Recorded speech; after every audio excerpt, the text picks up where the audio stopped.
First thing I'm gonna do is stab Mitch in the back. Then Jay. Then Jack. Then John. Can't stab Jack. Jack's not here. I'll find a way. Elliott will pay someone to stab Jack. If he survives this. Right, so I will start with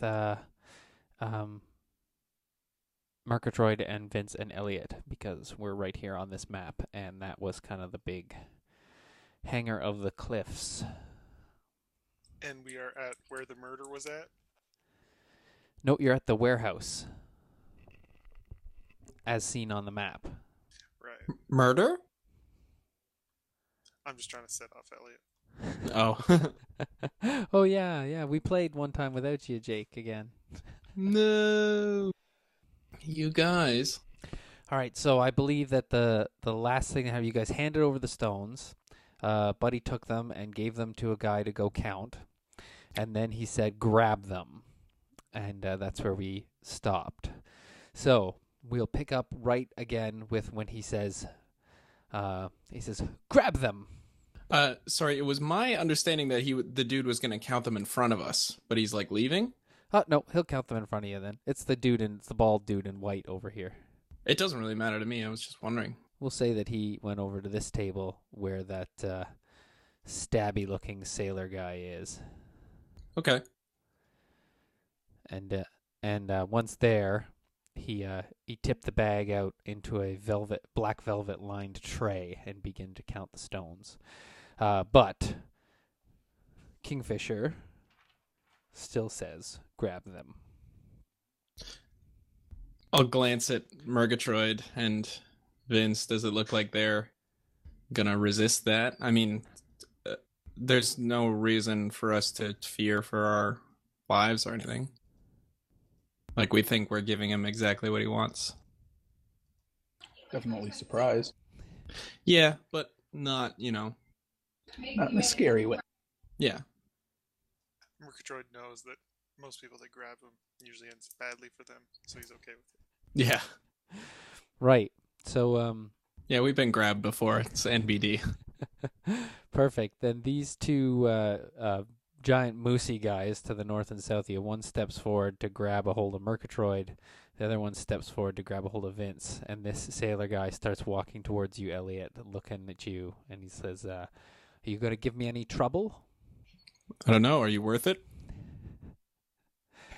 He says, I wouldn't give me any trouble. So I'll look at Kingfisher. He's just kind of watching us, yeah? Yeah. Okay, I'll say, it's like a Nurian guard or the kingdom sort of police, right? They're like the level of law enforcement above the Lufa guard. Yes. Say the Nurian guard know about the assassination plot. Make an insight check for me, please. You bet. Insight of 17. Not a lot. It's all right. I rolled very poorly. So before he kind of regains his composure, he looks you catch the briefest second of confusion and puzzlement on his face. And then he says, "Oh yeah? Really? What little bird do you suppose told them about this assassination?" Confusion. Yeah. And you kind of, at that, when he says assassination, he looks over at the guy who's counting the stones, who kind of looks back at him and imperceptibly shakes his head no very quickly. Well, I'm not entirely sure, but I do know that things would be much easier for you if you helped us out with our investigation. He looks a little bit confused, and he says, "Help you out with your investigation? What are you exactly investigating here?" Just to say, he puts his hand up to stop the guy who, the other sailor guy who came up right next to you now, Elliott. He puts his hand up, and he says, "Just a second." He says, "What is it that you're supposed to be investigating?" Well, we're here to stop the assassination. Oh, yes. As you said, the assassination. He says, just out of curiosity, who's the target? Not that I'm worried. Huh. Well, I mean, I think you know. I think everyone knows.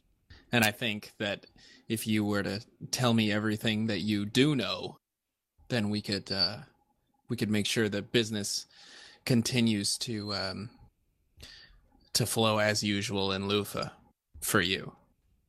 He says, right. Everyone knows. Okay. He reaches a small box on his desk and pulls out a stogie and I may have gambled wrong here. Maybe I should try and get this guy in on it.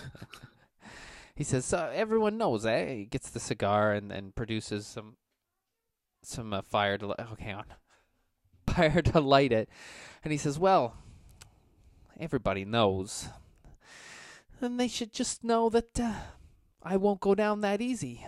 You can hire all the assassins you want. Come at me. I'm ready. Proceed. I'll laugh at that. Oh no. This is a much bigger target than you. He once again he says, hold on. As the guy, grabbed a hold of Elliott's shirt, and then when he says, hold on, he lets go of Elliott's shirt again and kind of sighs. And he says really? So who is it?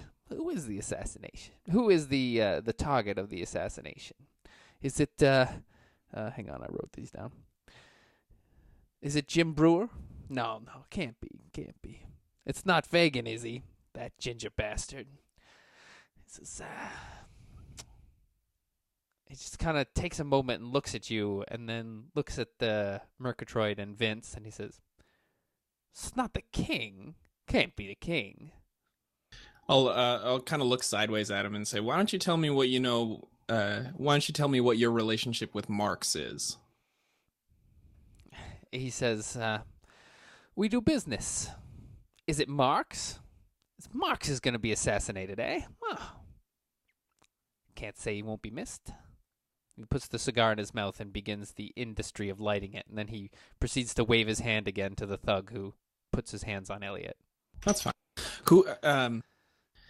So what kind of business? What if Marx was out of the picture? How would what would change for you in Lufa? He says out of the corner of his mouth as the goons start to drag you guys through the large set of double doors back here. He says, "Not much." Oh, they're gonna drag us somewhere? Yeah, they're muscling you through these doors. I see. Yeah, as we cross through the doors, I'll say to him, it's the king. He kind of chuckles and he says, "Wow, someone's got big ambitions." And the Inurian guard knows that if we go missing, that to come down in force, essentially. He says, "Oh, okay, good. Well, I'm not worried about that then. You're not gonna go missing. Not use 3 anyway." Or turn. So is this room does this look like the quote unquote interrogation room? This looks like a circle of thugs that are gonna kick 12 kinds of crap out of the 3 of you. But there's no body bags or things like that. It just looks like these guys have to put a tuning to you because of the disrespect shown to Mr. Kingfisher. Okay. I was gonna go for an intimidate, I guess, and I'll try for essentially imply that I won't even go for implication. You need to. This is a bad choice you're making. You need to help us with our investigation. You need to be cooperative, or your operation is getting getting shut down. He says as you're being pulled through the door, he says, "Usually I don't listen to people when they tell me about bad ideas, but you and your friends, you seem to know a bad idea when you stumble across one." Do you want me to roll an intimidate check or? You go ahead, yeah. Yeah, nope. He says, "In the future, though, maybe you heed your own advice about bad ideas." And he waves his hand once again, and the piratey guy who's dragging away Elliott says, "This will be done much quicker if you guys don't resist. Don't worry, we won't break anything important." All right. Well, Jay and Vince, Jay and Mitch, are you guys here? Yeah. Looks like it's time. I'll sing the Rod Stewart theme song or whatever. So is he like properly grabbing me, or does he just kind of have a hand on me? If you haven't been resisting, then yeah, he's just got like your shoulder and your lapel of your shirt bunched up into his fist, and he's been kind of half dragging, half shoving you with one hand full of your clothing. And this room, no windows, I'm Nope. guessing. No windows in this room, just the 3 doors. The big set of double doors you guys just came through, and then the single doors on either side. This looks like it's the more formal way of entering Kingfisher's office. Like you guys came up through the back stairs in the warehouse last time, but this looks like the back of a some type of office or something or other. Only this room here is quite large and empty. Now you can see that most of the furniture has kind of been pulled off to the side, and we'll say that a big piece of canvas, a mat of some type, has been laid down to catch any blood drops that might happen. My favorite part about this entire interaction is how I, since Valhalla wouldn't give up his bag of holding, then I gave up mine. So now Valhalla and Arwen have them, or Valhalla and Jack. Yeah, and Jack is at the castle with Arwen, and Valhalla's at Foink's villa. Yep. This is terrific.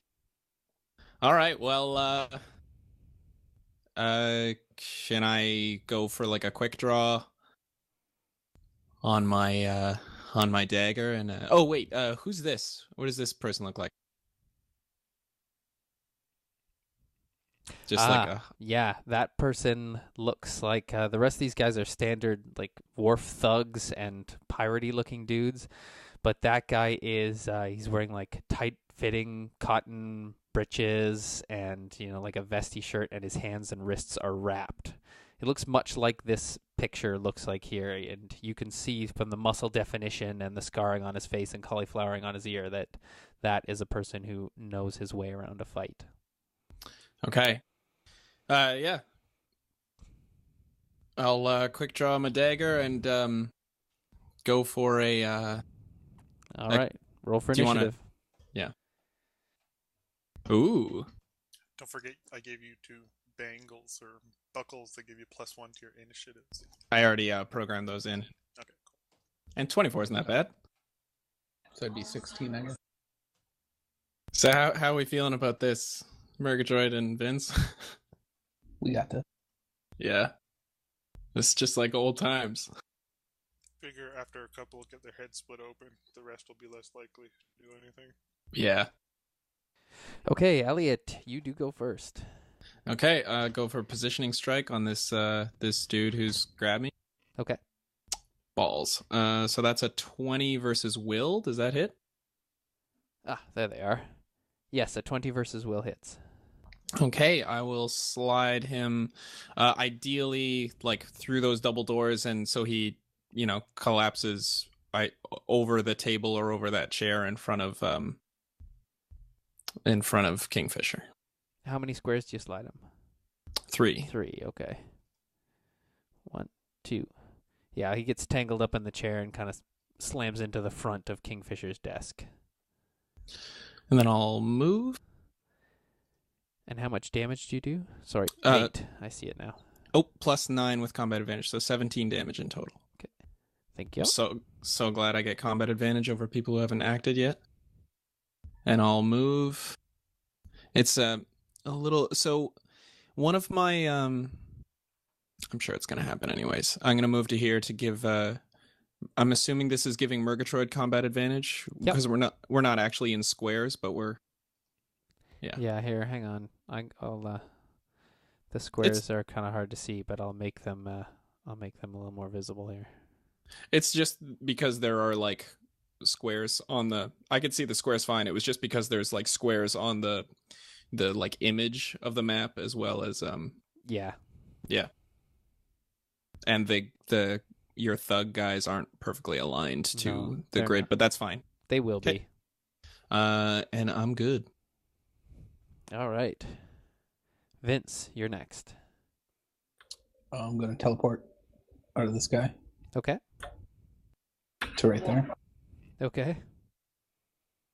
Now, does this rule still stand where I can kind of take an attack and then split the damage across everyone? Yep. Okay. I will curse this guy. And I'll take an attack on them. Shit. And it'll be spread across, I guess, everyone I can reach. All right. So, is that 6 or... I don't know. 7. You had to. Man, how did we do that?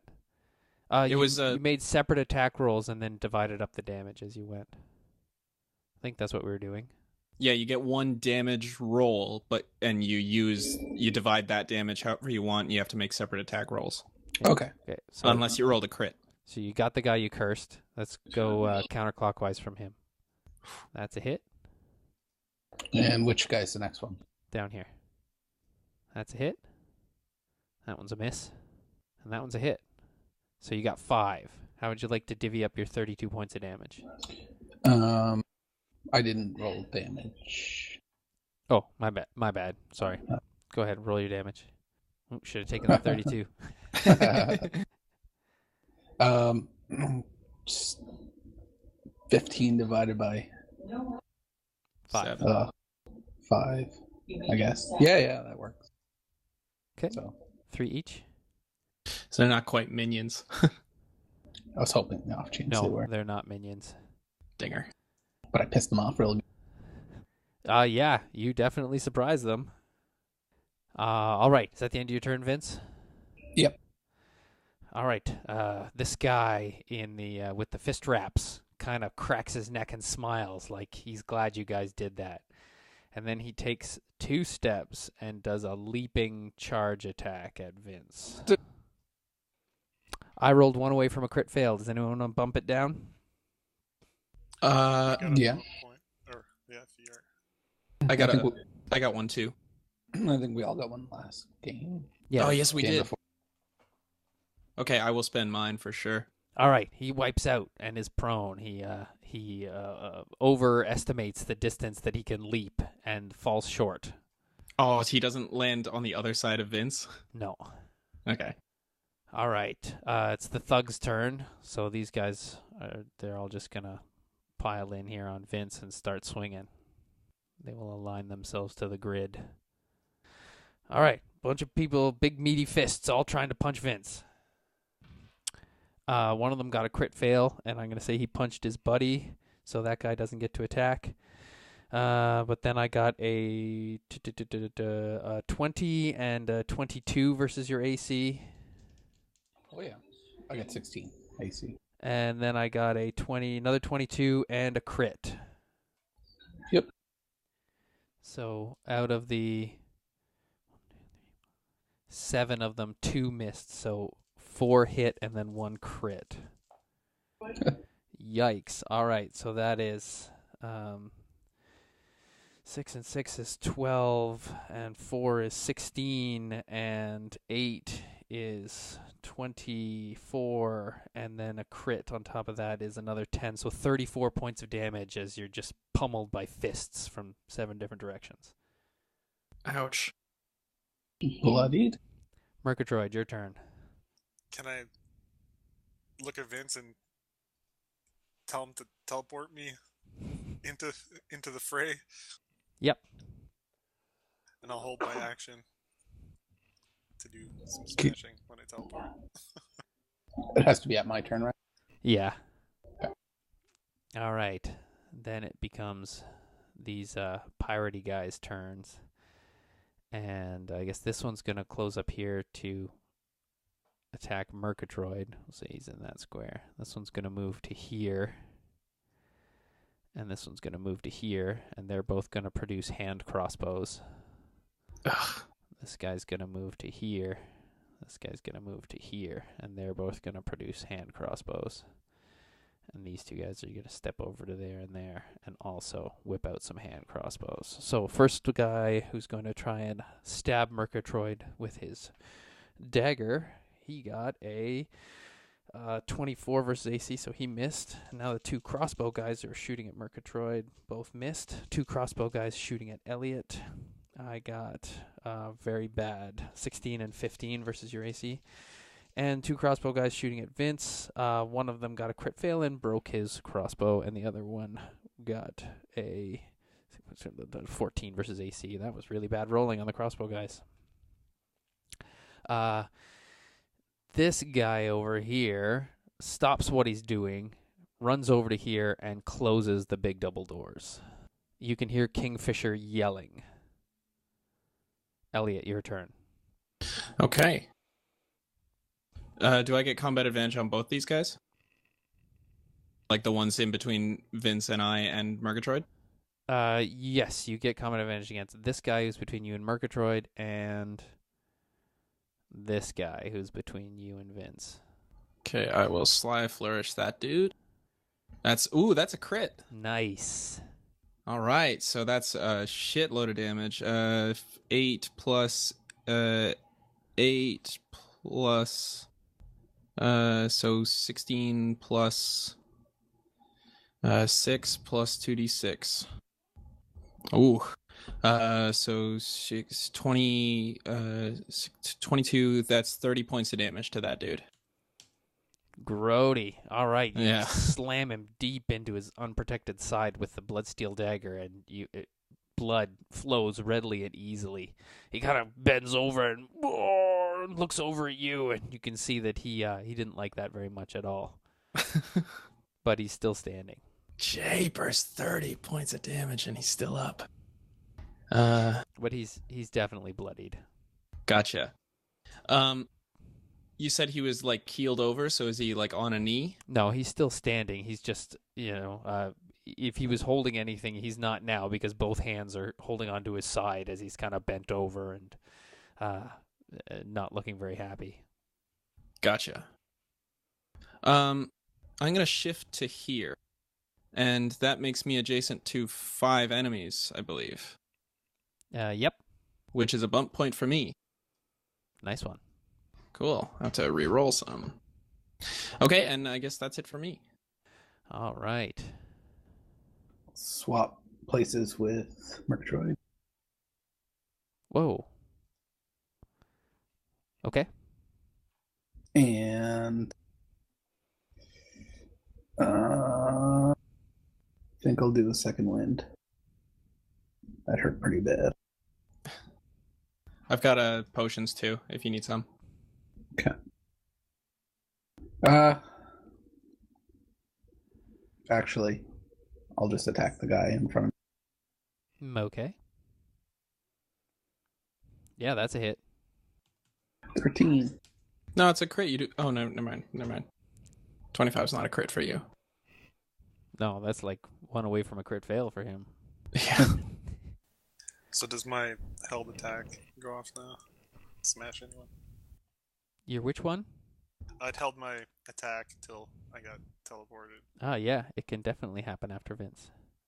Hit the prone guy. All right, your turn, Merkatroid. Oh, Well, you already did it. Sorry. That's my stored attack, or my. I looked from away. last turn. Reaping Strike. Who are you targeting? I missed it here. The guy that's knocked over. Okay, The excellent. monk-looking guy. 29 versus his AC is a hit. It'd be 31 because he's knocked over. Oh, of course. Nicely done. 10 damage. I guess I would have turned on the fire since like we're in a fight. Okay, so 17 damage. Yeah, and you get the 10 ongoing damage. All right, I'll put that on his thing. And then now is it my turn? No, that counts as your turn. But it was a held action. Yeah, it was my held action. Well, from last in that case, as soon as the initiative order ended, his held action would have gone away. And when he gets put back into the initiative order, then he gets to go again. And the Kingfisher is at the end of the initiative and Elliott's at the start. I see. That's too bad. It's So Merkatroid could have attacked and then had Vince teleport him, and then he could have attacked again. I'm just confused about... on his turn. If Jay had stayed in the initiative order where he was and attacked somebody and then waited for Vince's next turn, then as soon as Vince teleported him, they would have switched places, but the monk guy would have had a chance to stand up and attack again before Merkatroid's turn came up to attack. Gotcha. I understand. I'll mark him for my minor. Okay. All right. Then it's his turn. So he will leap up. And he will take some fire damage. Thank you, Master Plan, for reminding me already. But he's still good, so he is going to attack Merkatroid, who marked him. Oh my god. So I rolled another crit fail for him. Wow. So he is actually too freaked out by the fire and immediately stop, drops, and rolls. I'm going to say maybe he doesn't even get up to his feet. He's just on fire and just continues to roll around there on the ground. Maybe he'll roll to back a space as he's trying to get himself put out. Do I get an attack on him? No, because it's like a shift. And he unfortunately failed his saving throw, so he is still on fire. All right, the thuggy's turn. So the 7 thugs that are around Merkatroid will all attack him. Oh, one of them got a critical success, so that's 10 points of damage. You get punched in the face. And the last one here, nope, none of the rest of them could hit you, Merkatroid. All right, now these 2 thugs over here are both going to put the punch onto Vince. I'm sorry, Vince. What did you say your AC was again? 16. 16. Okay, in that case, they both hit. One of them got a 17, and the other one got a 23. So that's 7 points of damage from one of them and 3 points of damage from the other. The punches. All right, the pirate's turn. So this guy over here who broke his crossbow will step forward with his short sword to attack Merkatroid and fail. The guy with the crossbow will shoot at Merkatroid and not succeed. The 2 guys with the crossbows back here will shoot at Vince. They both hit. Oh my god, minimum damage for both of them. 3 points of damage for both of those attacks. This guy's going to step back to here, shift back, and then those 2 guys are going to crossbow Elliott. I got a 12 and a 22. The 22 hits. All right, 4 points of damage from the crossbow from that guy. And the guy in the middle here will, he's kind of undecided, but Elliott looks a little scarier, so he'll turn and try and stabinate Elliott. 24 versus your AC.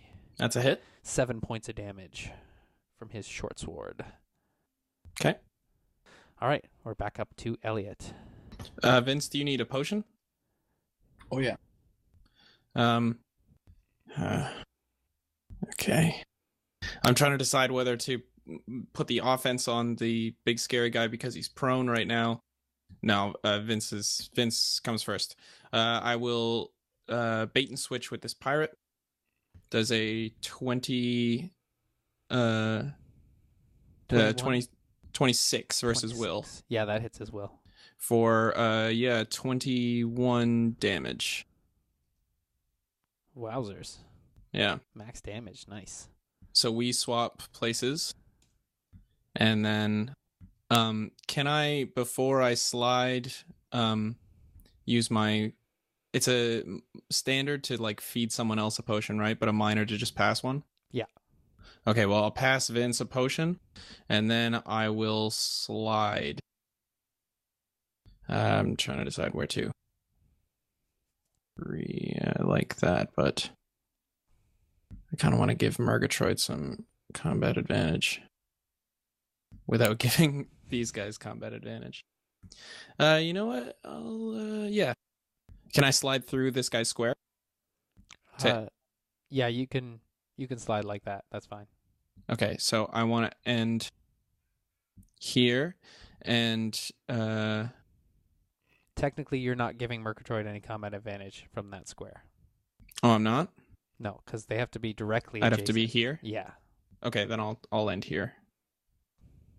No one sent any notes through the bag. You have a bag, and Valhalla has the other bag. So you could chat with Valhalla if you wanted to, Jack. I don't think he really wants to chat. All of my teamwork speeches, this is where they fail. Or this is where we see them fail. Well, to be frank, they're not your team. Ooh. That's the whole point. Is we're all on the same team. Oh, I thought you were talking about all the thugs and the gangsters and yeah. No, I meant like us functioning as a unit. Whatever. We'll talk after I'm dead. That's the end of my turn, if that wasn't clear. It is. Thank you. But it's about to get weird. Oh boy. Okay, so this set of double doors here booms wide open. So now they're standing like that and like that. And the other adventuring party that was lounging in the lounge now appears in the door. The berserker guy who was the first one through the doors steps forward. And he's actually not going to swing his axe. He has a big two-handed club that he's going to try and whack Vince with. 28 versus your... Yep. So 13 points of damage, Vince. -9. All right. It was, however, I was not disclosing this until after you told me where you were, non-lethal damage. So, Vince, you're reduced to 0 health and you are knocked out, but you're not dead. Okay. All right, now the rest of these guys get to go. So the wizard, who's there too, is going to just... Oh, not you, little dwarf monk. The wizard's going to step through the door, take a boo at who's in here, see Elliott, and cast... Just a second. He raises his hands and slaps them together and speaks something in the arcanic tongue, which anyone who has training in Arcana can try and figure out. I think you have like Jack of all traits or something, Jake? I do, yeah. Yeah, so you can make an Arcana check to try and figure out what it is.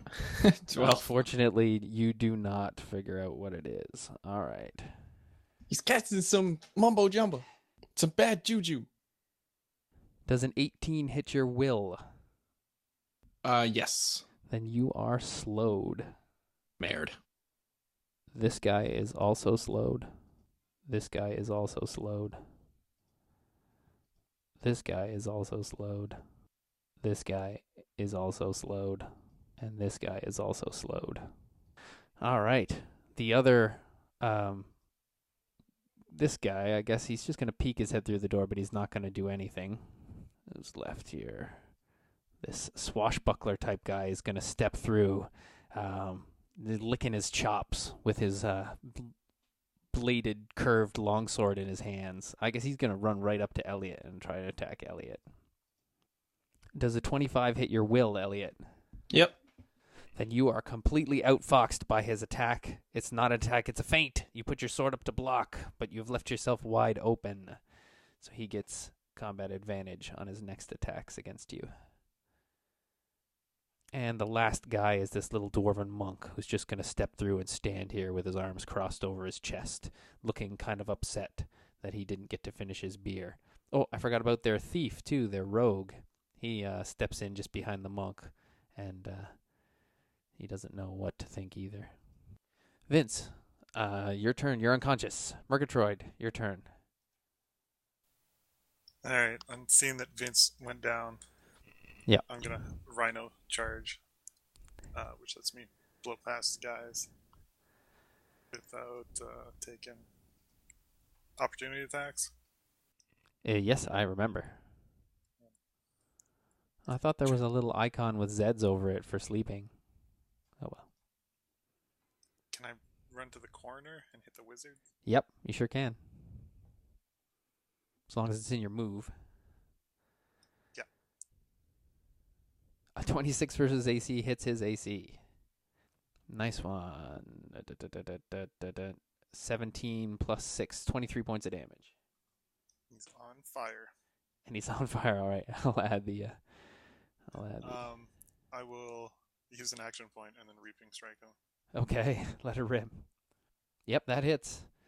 So And, another 19. And I'll just yell, if you don't want the old guy to die, you guys better give up. All right, the wizard. It's not necessarily an old wizard, but he is a little older. He's definitely screaming. Ah! Ah! Ah! All right. His on fire is on fire. All right. I'm gonna say that the Do you have any potions to give it? Oh, you need a standard. Never mind. the arse kicker guy is just gonna continue rolling around on the ground. There, he managed to put himself out. All right. The thugs. These 3 thugs are just going to attack Elliott, but the rest of these thugs are going after Merkatroid. 1, 2, 3, 4. They're kind of just gonna piggy pile in here. Let's get 2, 3. He'll go after Elliott there. So 4 of them are going to try and put the punch on Elliott. Oh my God! One of them crit failed, and I'm going to say that because they're so tightly piggy packed into each other, he bumps into his buddy and he negates that guy's attack, which was going to be a hit probably. All right, but 2 of them can punch on Merkatroid. Nope, they both miss. And that's it for the thugs. Now the pirates. I'm going to say that this guy over here is one of the ones with the swords. So he's going to go 1, 2, 3, 4 through his buddies.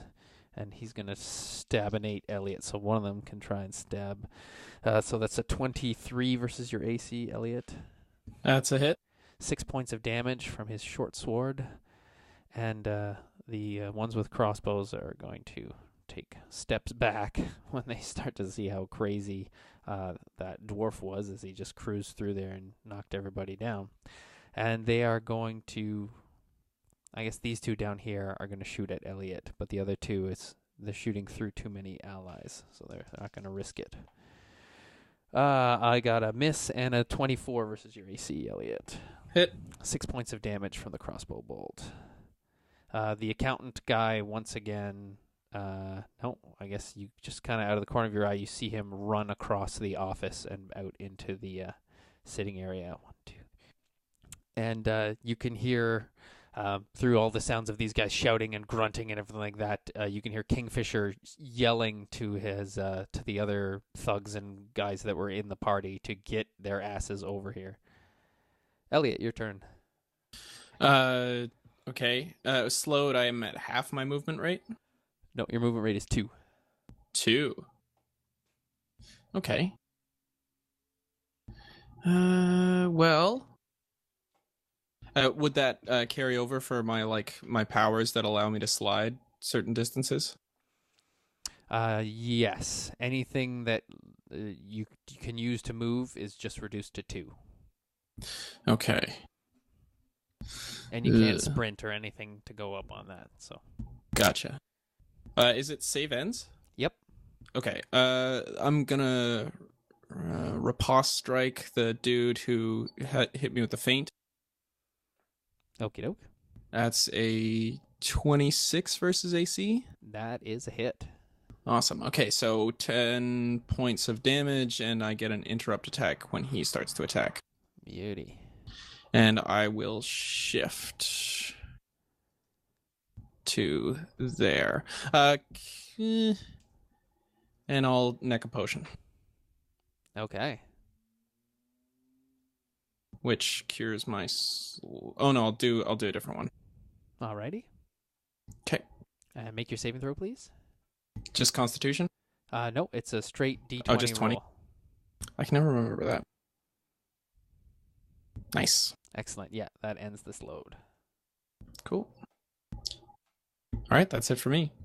All right. So it's a bit of a cluster fork in here.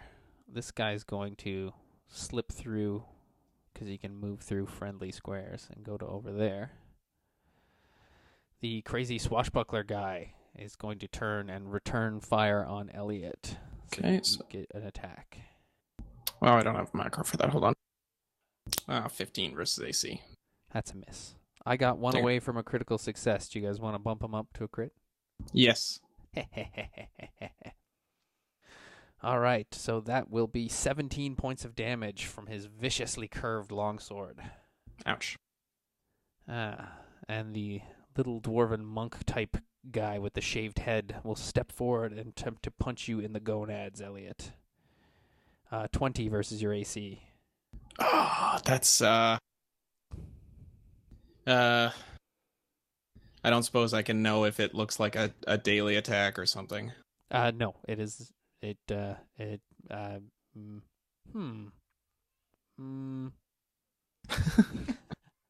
don't have to answer that. Make an Did it IQ look check. like it take effort? He's just little and likes punching in the nuts. It does not. No. It doesn't look like he's given it all he's got. Okay. None of these guys really look like they're giving it all they got right now. Okay. So Then you can take it. I'm just not going to bump it down to a tie with my AC. 8 points of damage of getting punched in the nuts. The big berserker guy will turn his massive club to strike at Merkatroid. 33 versus your AC, Merkatroid. Yep, that hits. 6 and 6, 12 points of damage. All right. The wizard will prestidigitate the fire off of him, and then he'll take a second wind. And then the fellow over here in the pink robes will lean through and cast a divine magical spell towards the wizard as well. The wizard is looking much healthier now. Merkatroid, your turn. Now, Elliott had just handed Vince a potion. Yep, so that's probably lying on the ground right next to Vince.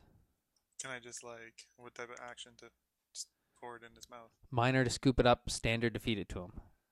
Okay, I'll do that. Okay. How many HP did he regain from that potion, Jake? 15 and cure a problem. Okay. Well, the problem was unconsciousness. I think you goofed there on your. Yeah, that's better. No. That's what he should be at. All right. You also gave me a potion, though, didn't you? Hmm? Yeah, I gave you one of those. That's the one that Jake. That's gave the one you. he fed you. Oh, okay. Did you not have any others? No. Oh, God damn it. I told you guys. All right. This guy, the ass kicker, is finally on fire, and he pulls himself up with his move, and then his next move is going to be to move through all these people, so he just does a double move. All right. Thug life. This thug is going to shift there. This thug's going to shift into there. So 2 thugs are going to punch on Merkatroid. They pretty much need a crit to hit Merkatroid. Wow, both of those thugs are smart enough to... I should have used those as my attack rolls and not my notice that Vince is a conscious roll. But they will put the boots to Vince. One of them missed, and one of them got a 24 versus your AC, Vince. Okay. So that's 4 points of damage as he puts the boots to your ribs and tells you to stay down. And I think just one of these thuggaroos can attack Elliott from where he is. That's a 19 versus your AC, Elliott. That's a tie. Okay, excellent. And he just kind of like bats at you and gives you a rough shoving, but it doesn't hurt at all. All right, this pirate guy is going to shift over to this space here and stabinate Elliott with his longsword. Ooh, that was once again one away from a crit. 6 points of damage. This short sword slides across your back. You can feel it cutting through the cloth and scoring some flesh. I think that Wait, one of these other guys, his crossbow broke, so this guy, so he'll run up. But now these two down here are both going to shoot at Elliott with their crossbows. I got a miss and then a 23. So, ooh, that was a brutal hit. 8 points of damage. That crossbow lodges itself deep in your right buttocks. Ow, my butt.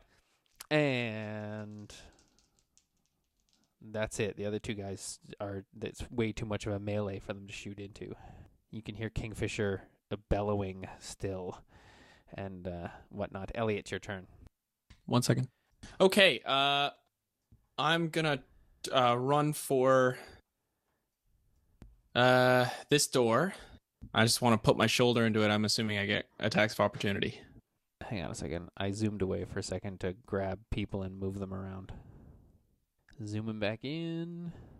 This map is too big. That's not a good thing to hear for me. All right. This door here. Yep.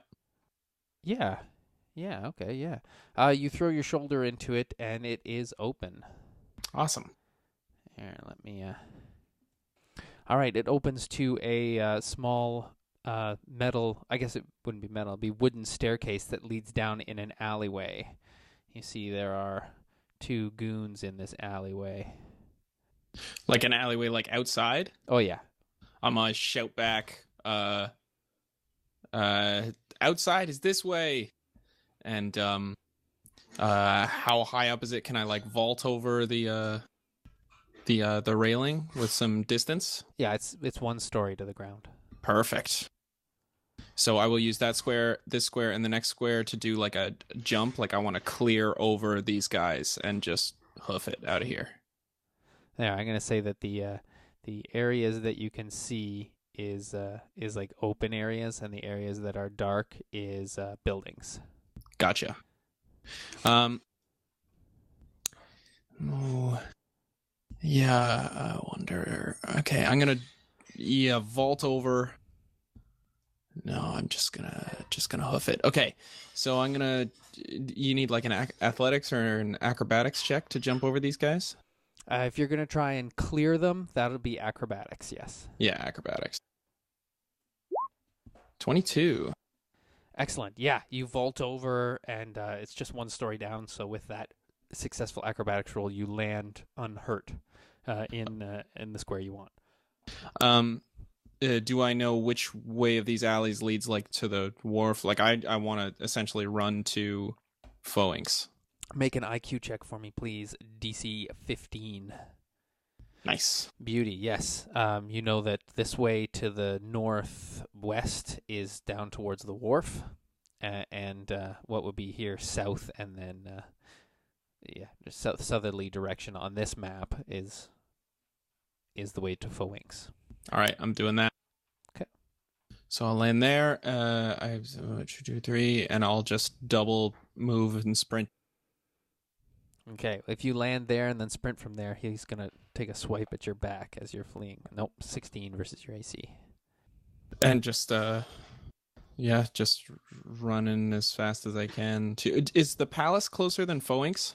No, Foinks' place is closer than the palace. Okay, I'm running to Foinks. Okie doke. God, I hope those guys can get out of there. Well, or that they can stay alive until I can come back with reinforcements. All right, so this rogue over here who saw Elliott do that is going to move 1, 2, 3, 4, 5, 6. He's going to sprint over to here and close the door. The swashbuckler guy, he's going to charge over and start berating him for closing the door, being like, "Open it, I can catch him." The thief says there's work enough here to be done. The dwarven monk guy will just turn and cross his hands over his chest.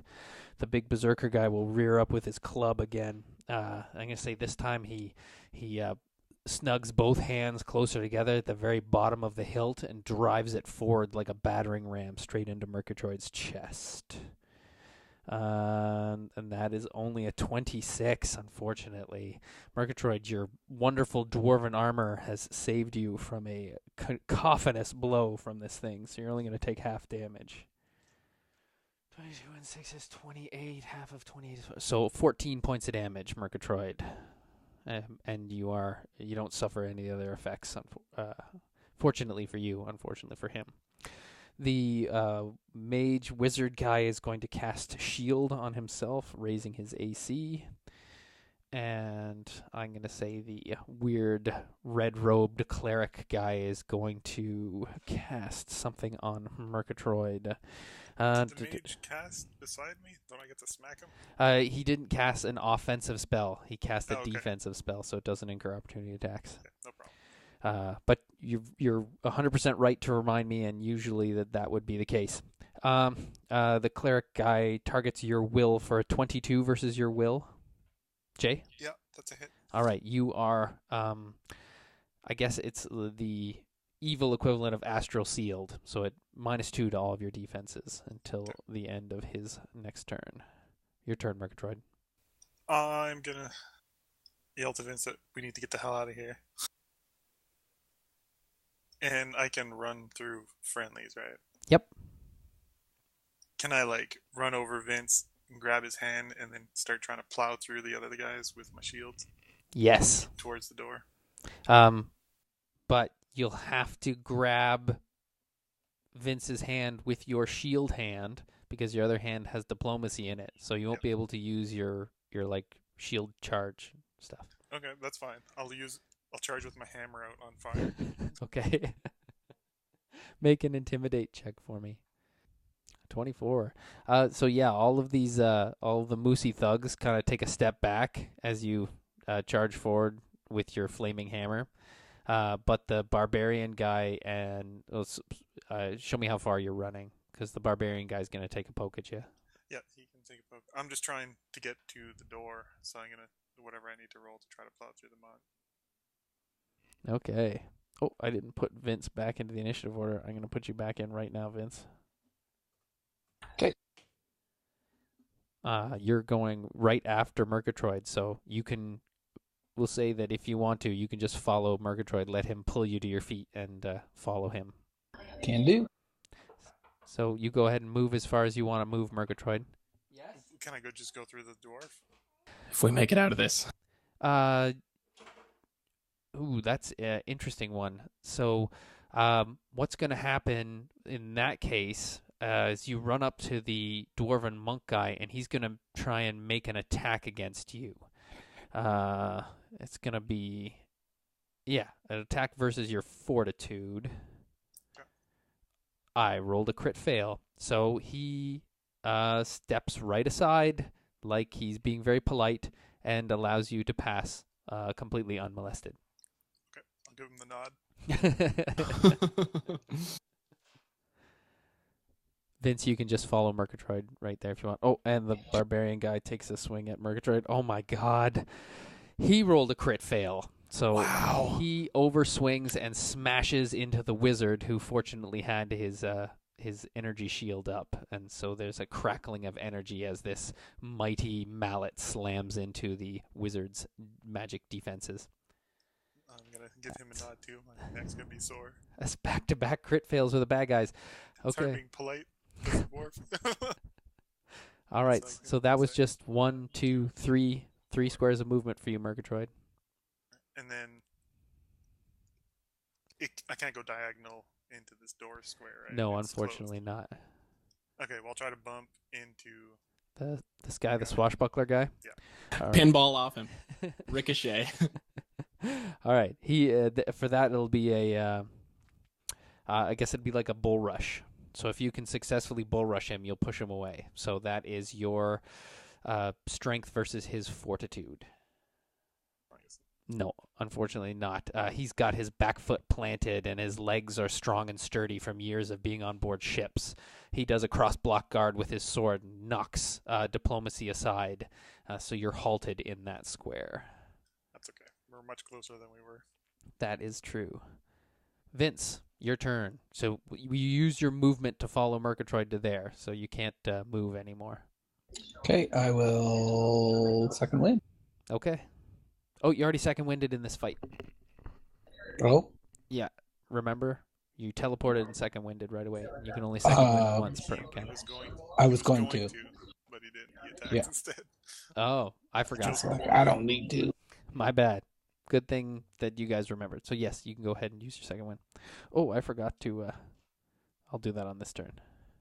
Valhalla, you are on a different map, my friend. All right. So Valhalla, you are attending to Sublime. Oops, Yes. my bad. At the Fowink Manor House. He's Sublime's. He's doing all right. He's like, I've been better, and we've been in tougher spots than this. How is he making out? He's gonna be all right. Okay, cool. Please make a perception check for me. Ooh, can do. Oh man, you nail the shit out of that perception check. So you can hear footsteps in the hall coming up the stairs. In this hall? Yep. Okay. Sublime, you expecting any company? He kind of shakes his head and looks a little panicky and scared at you, and then looks to the wardrobe that's in the corner like he wants to go and hide in it. Go for it, friend. And, all right, I'll move to the door. Which way is the door open? It's not open, it's closed. No, which way does it open? Oh, it opens out. No. Most bedroom doors open in, so it opens in. Okay. Is it locked? No, not currently, but it does have a lock on it. I will lock it. Okay. Excellent. You hear multiple sets of feet come up the stairs, and I guess you guys are on the top floor. They walk down to the end of the hallway, and then you can hear like muted voices. I'm gonna say, you nailed the shit out of your perception checks. You can hear like faintly the voices saying like, "It's not here. There's no one here." "Oh, we were told that he was here. Keep looking." And you can hear the sounds of like searching and stuff like that. Eventually, this outer door, you can hear it open. And you hear someone test your door, but because it's locked, they just keep going. And then you hear them open the other door down the hall and start searching around through there. After a little bit of time, you can hear the voices in the hallway be again, "Oh, we didn't find him. Didn't find him anywhere? No, I didn't see nothing." "Well, I didn't see nothing. No, I just found nothing. Did you ever check everywhere?" "Yeah." "Oh, maybe." "Well, where didn't you check?" "Oh, there's a door here. It's locked." "Oh, well, unlock it." And you can hear heavy footfalls in the hallway just outside the door. And you can see, so you guys had one lantern. I guess I get my clock back out, because when we left you guys, it was 12:30, and an hour has passed since then. So it's like, we'll say it's just a little past 1:30 in the morning. So you had one of the lantern with the cracked glass glowing in this room. So it's pretty dark, but you can see the much brighter light of several torches coming through the bottom of the door and through the keyhole. Okay. Where is the lantern? The lantern is on this bedside table here. Okay. All right. I'm going to try to go to the bed and put it out. Okay. I want to creep over there. Easily. Yeah. Great. You're over there. You extinguish the lantern, plunging the room into total darkness. Does it smell like smoke? Like, what kind of lantern is it? It's like a hurricane lantern, right? So it's got the reservoir on the bottom with the oil and a big glassy dome thing. So as long as you didn't have the wick too high, then it wasn't producing any nasty smoke. It has a smell of like burning paraffin in the air, but it doesn't smell like smoke, no. Okay. And then, how much room is under the bed? Enough for one Valhalla. All right, one Valhalla will go under the bed. Okay. Slide under the bed. Make a stealth check for me, please. Will do. Oh, yeah. Nice one. Okay. No sooner do you slide under the bed and readjust the dust ruffle that you hear the first blow crack the outside of the door. Crunch! The hinges and everything hold. This was a very nice manor at one time, and it was well built. So it actually takes 2 more mighty kicks before light spills into the room, and you see several of those thuggy type guys come into the room. They immediately, 2 of them spread out and start looking around. And you can see another set of boot prints, another set of boots from someone else kind of stick their head in. And then the voice says, "Anyone?" "No, nothing." And I say, "Check the wardrobe." So one of them goes over and opens up the wardrobe and turns around and he says, "Nothing." And then he turns and tips the wardrobe over so it falls on its face with a resounding boom. And then they all turn. They're going back out again. And they say, "Can I tell who they are?" No, you can't see their faces. All you can really see is about from the ankle down. But 2 of them have very, very big feet and heavy boots, and the other one has lighter, sailing boots on. And you can hear the voices say, "Are you sure he was here?" "Yeah, that's what the boss said." "Oh, it's too bad. I really like his music." "Yeah, well, we're just supposed to break up his legs a little bit." "He can still play with broken legs?" "Yeah, I guess so. All right, let's keep searching the house." And you can hear stomp, stomp, stomp, stomp, stomp as they go and descend the stairs. All right, I'll wait until I hear. I'm trying to hear a door close behind them. You hear the sounds of some more smashing and breaking of crockery and tearing of fabric downstairs. And after maybe about 15 or 20 more minutes, you can hear the familiar booming thud of the front doors being slammed, accompanied this time by maybe some broken glass. And then you can... It's quiet for maybe a minute or so, and then you hear the sounds of one of the windows on the lower floor below you being smashed in, and you can hear some howls of laughter from those same big beefy throats. Okay, once I hear them exit. Wait, do I hear them exit? Yeah, you heard them exit, and it sounded like after they left, one of them stopped and hurled a brick through one of the windows downstairs, and they had a good laugh about it. And now silence descends over the house. All right, I'll get out under the bed and push the wardrobe up and get Sublime out of there. All right, you lift up the wardrobe and you see Sublime had covered himself in cloaks and squirreled himself away into the very back of the thing, and he's quite shaken as well. He's pale and wide-eyed, and he's like, "Oh man, we better get out of here." Can you walk? Yeah, I can run. Glad to hear it. I agree. I think we've gotten ourselves in quite a bit of a problem here. Let's see what we can do. All right, I'm gonna make my way downstairs, I guess. Okay. Sublime is quite scared. He's grabbed the one of the legs of a broken chair or something and is holding it out in front of him like a weapon. Can I give Sublime a weapon? Do you have a spare weapon to give him? Sure do. I have a flail, a basic flail. Okay. Yeah, he takes it and he just kind of holds it out in front of himself. Being untrained in a flail, but whatever. If someone comes at him, he's gonna flail the shit out of them. It's about time we fought side by side. He said, I disagree. I think I could go a little bit longer without having to fight side by side. No offense. None taken. I'm kind of hoping for the same scenario. Yeah.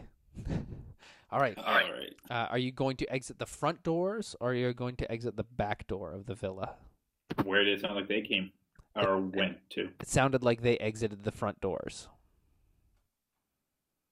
All right. Well, I'm going to creep to the main floor and then just kind of look from the top of the stairs to see kind of what's left. Like, what did they smash? Can I see them at all?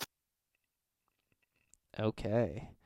So yeah, if you go down these stairs right that will bring you to these stairs here, which is the main main entryway. And you can see now it's just a wreck inside here. You can see sort of sideways, or you can go down these stairs in front of you, which is the servants' stairs, if you'd like. Where are the servant stairs let out? The servant stairs go past the kitchen and to the cellar, whereas these stairs out here go into the main front hallway. No, I'll go to the main front hallway. Okay, excellent. I'll just bring you down here and put you next to Sublime. So yeah, you can see that the tapestries that were once very nice have been torn up. The carpet here has been, muddy and bloody and chewed up, and little puddles of pee from Arwen's dog. The once very grand dining room here, the table has been broken. Most of the chairs are smashed. It's broken dishes and plates and just anything of value has been stolen by the pirates, and everything else is ruined.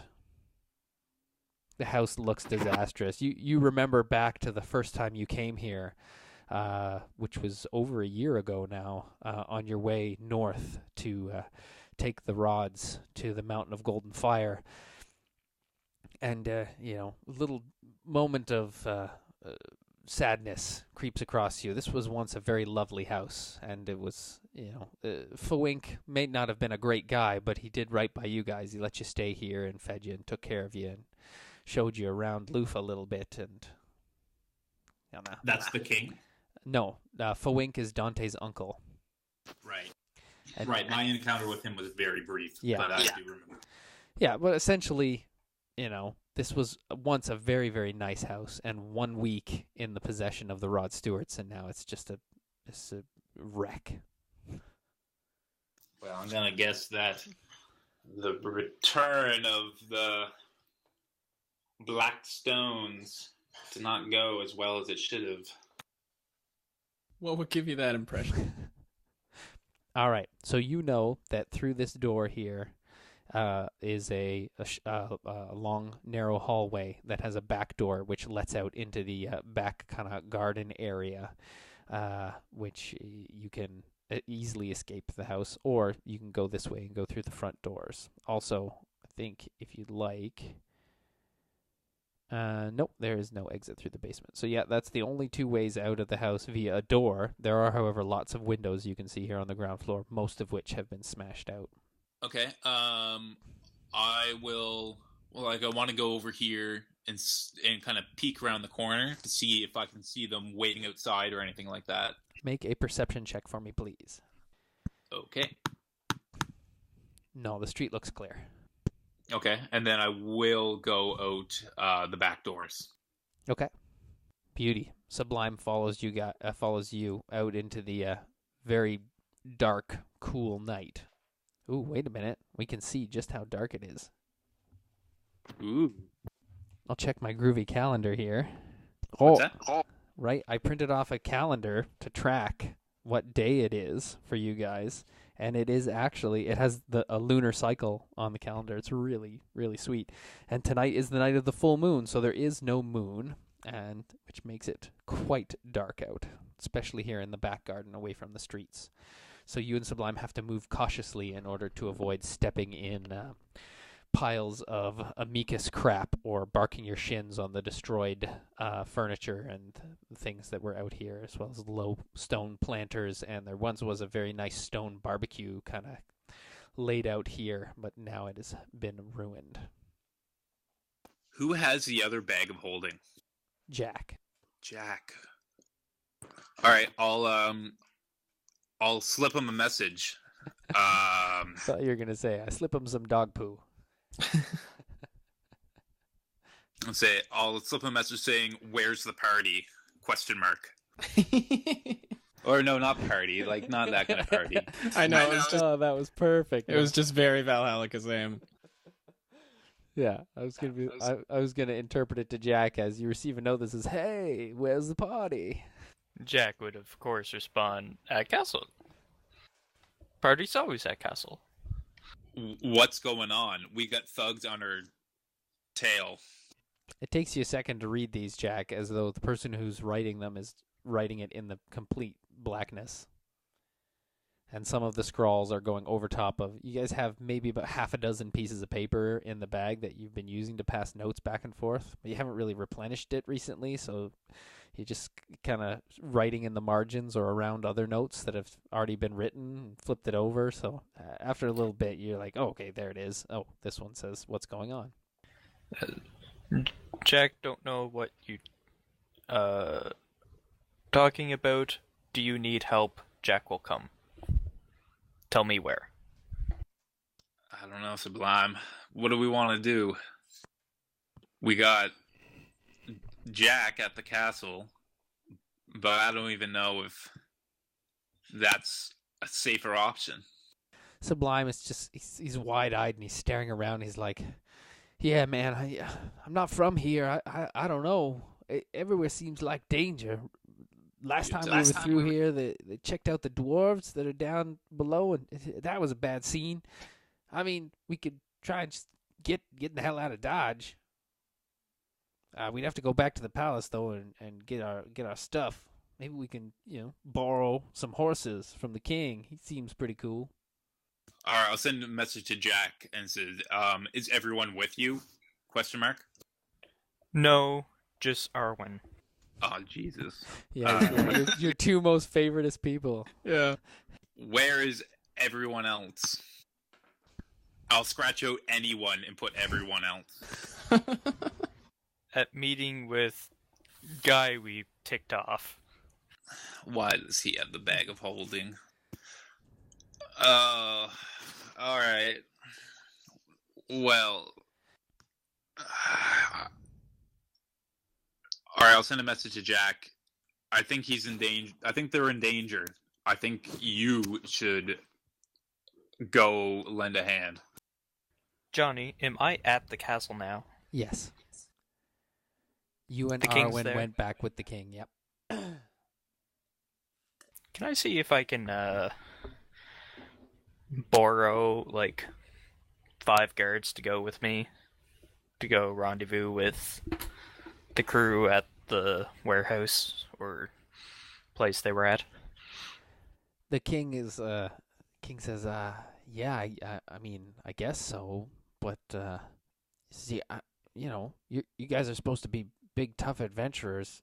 Besides, I can't really show my guards taking a stance against Kingfisher's men. Good point.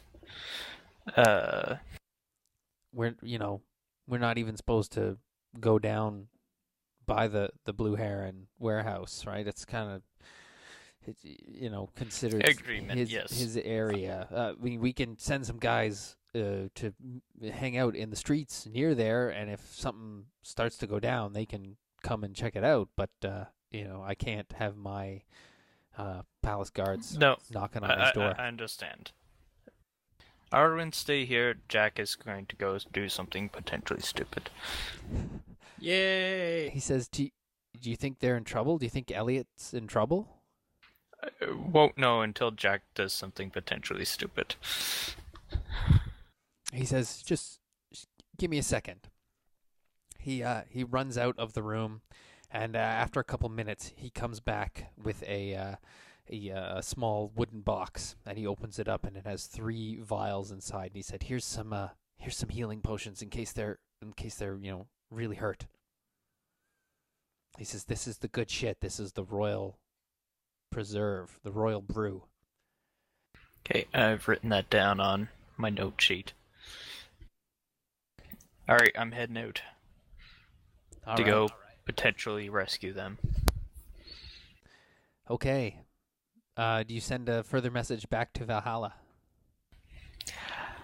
Yeah, I'll tell him I'm going and that Arwen will... I'm going to give the bag to Arwen. Okay. So if he writes any more messages, he's going to be talking to her. Okay. You guys are great. It's pretty great.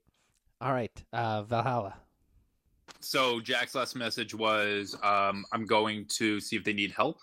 And I'm giving the bag to Arwen. He didn't say that, did he? No, I didn't actually. Oh, okay. So yeah, his last message was, "I'm going to see if they need help." I don't even know where's safe. There's guards everywhere, or there's goons everywhere looking for us, all of us. This is a bad scene. I'm just gonna try to get Sublime somewhere safe. All right. After a longer pause than usual, a note comes back, this time written in a much fancier handwriting, and it says, "Proceed with honor, and you shall be unmolested. Hold God in your heart." We're getting fortune cookies. Oh, something really weird's going on. This is some bad shit, Sublime. Sublime's like, yeah. Where's Vince with some of that sweet, sweet cocaine? Sublime, Vince just got over his cocaine addiction. I was just going to take a little bit. Just a tiny taste. Sublime, let's focus at the job at hand first. We'll celebrate once we get through. Right. Okay, I'm good. I'm loose. I'm ready. I'm ready. I'm with it. So let's get some horses and get out of here. Well, we can't just leave everyone behind. But we don't even really like them. Yeah, but Tim was on our side when we were fighting against Arwen and Jack. I don't know. I feel bad at least leaving Jack Tim was really and Elliott arguing with behind. you. I should point out. Yeah. What's that? Jack never really argued with you, except for that one time he socked you in the arm. And that wasn't much of an argument. And Vince does have the sweet cocaine hookups. Okay, well. I feel like Sublime wouldn't want to leave Vince behind.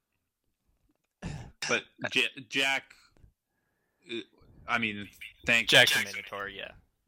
Yeah, Jack doesn't need to sing any praises to Valhalla. It doesn't really matter. All right, Sublime says, yeah. He says, that's why you're in charge, Valhalla. He says, you got a big heart, man. You know it, brother. Let's see what we can do. Let's see if we can maybe resolve this a little bit peacefully. You know, if we go somewhere where it's light, we're not going to get mobbed by goons. They're not going to attack us in broad daylight. Or at least I would hope not. And then maybe we can talk to the Kingfisher and just get this all figured out. I felt like him and I kind of hit it off.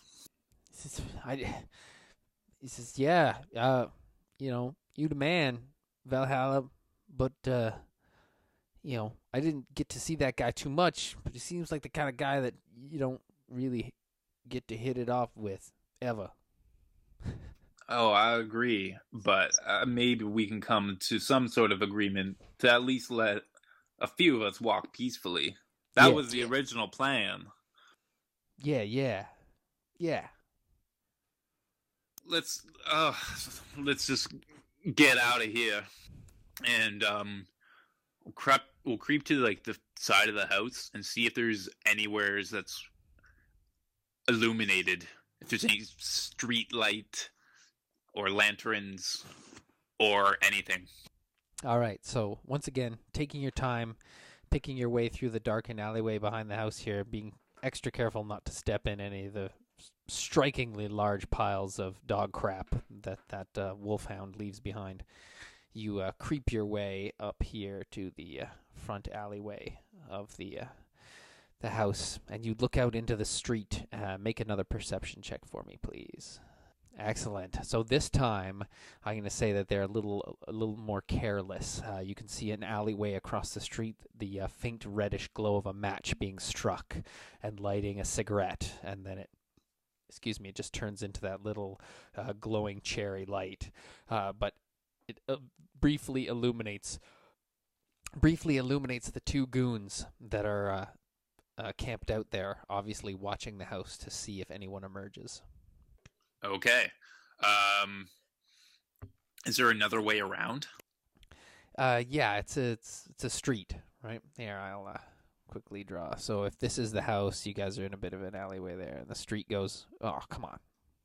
The street goes down there and down there, and I'm gonna say that this is a house here, and this is another kind of house there, and then there's a bit of a fence here, as the big villa kind of place over there, and this is the these X's mark where those guys are camped out in the alleyway. But the street goes downhill this way towards the water and uphill this way towards the castle. Well, let's go to the castle, and then maybe we can hide out with the king. Sublime says, yeah, and there'll be guards there. Yeah, you're right. And at least, we can drop you off until you get a little bit better. And then once we meet up with everyone, we can kind of go from there. If we got to fight, that's fine. We got to flight, that's fine. I just want to get out of here. It's flight, and I'm feeling flighty. All right. So I'll try to creep down the street and then kind of stealth. I'm gonna go through the shadows instead of the light and try to get to the castle. Okay, make a stealth check for us, please. Gladly. Ooh. You're not doing great. Sublime rolled a critical success. Yeah. But he's got Mother Nature's own natural camouflage for nighttime. Fair enough. John. He. All right, let's see if the goons spot you. Oh yeah, they spot you. So unfortunately, the second that you step out into the street, it just happens to unfortunately be the exact time that one of these guys is looking out into the street, and he sees you, and you hear him say, "Shit, there he goes," and he flicks the cigarette. All right. I tell Sublime to plug his ears, and I'm gonna play the harp.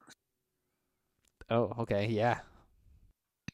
And then what was it again? I got to roll a D100 first. Yeah, D100 to see if it's Actually, you should roll to hit each of them first, so versus their wills. What versus their will, or just a D20? Yeah, I think it was charisma with a plus versus your wills. I can't quite remember, and I don't have my character sheet. Hang on, I'll throw up that email super quick. It's one of those ones that is has a name. Charisma +3 versus will. Nice. Ooh, and their wills are not great. So roll versus the thug first. He's got the higher will. Jesus, that hits. Roll versus the pirate guy now. He's got the lower will. That also hits. All right, now roll your percentile dice.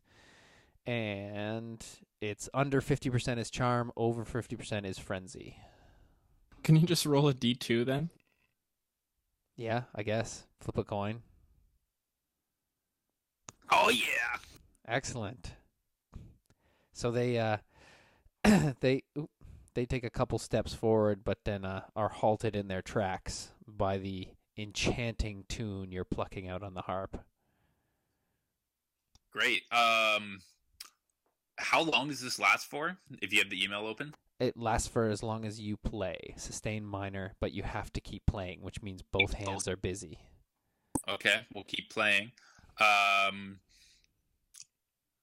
All right, I'll say, you're going to take me to whoever sent you, and you're going to protect me and Sublime, my friend, while you take me there. They both just nod, like along with the beat of the tune, and they smile at you. All right. There we go. Nice. All right, they start to lead you down the hill towards the wharf. Oh man, I was really worried that this is good that like they're just taking you there, because I was really worried I was gonna get to the house and like you weren't gonna be there. Are you guys making your way to the house? Oh, I am. I like ran out the doors, and I was I had the choice to either go to the castle or go to the villa, and I said I wanted to go towards the villa. Man, I really wish we had, well, full party, but Arwen or Hatim. Yeah. Are we missing anyone else other than Arwen or Hatim? I don't think so. Well, Jay right now, but Well, yeah. Jake is kind of bummed that we didn't get to hear him say like that we're short on stones. What do you mean he didn't say it? No. What happened? You just attacked you guys? Yeah, they grabbed us and he was like, take him into the rough him up room kind of thing. And I was not about to let us get roughed up. I got roughed up pretty good. Yeah, well, yeah. You know what I mean. I didn't want to go into like a Johnny just describes them beating us up and taking our stuff. And what about Hatim? Where's he? I think he's at the palace. I think all like party members that are NPC right now are just guarding the king. All right, this is actually a good mow while we're waiting, because unfortunately, like, you guys have time elapsed between that and that means that Elliott still gets 15 minutes, but depending on what you're going to do, right, Merkatroid's doing stuff inside, so just feel free to talk amongst yourselves for time being here while I extend this map a little bit. Well, it seems like we're going to be really, unless I'm misreading the situation, it seems like I won't have to run the full ways to there because Jack and Valhalla are both just on their way here. Like I might run into one or both of them. Oh, Johnny.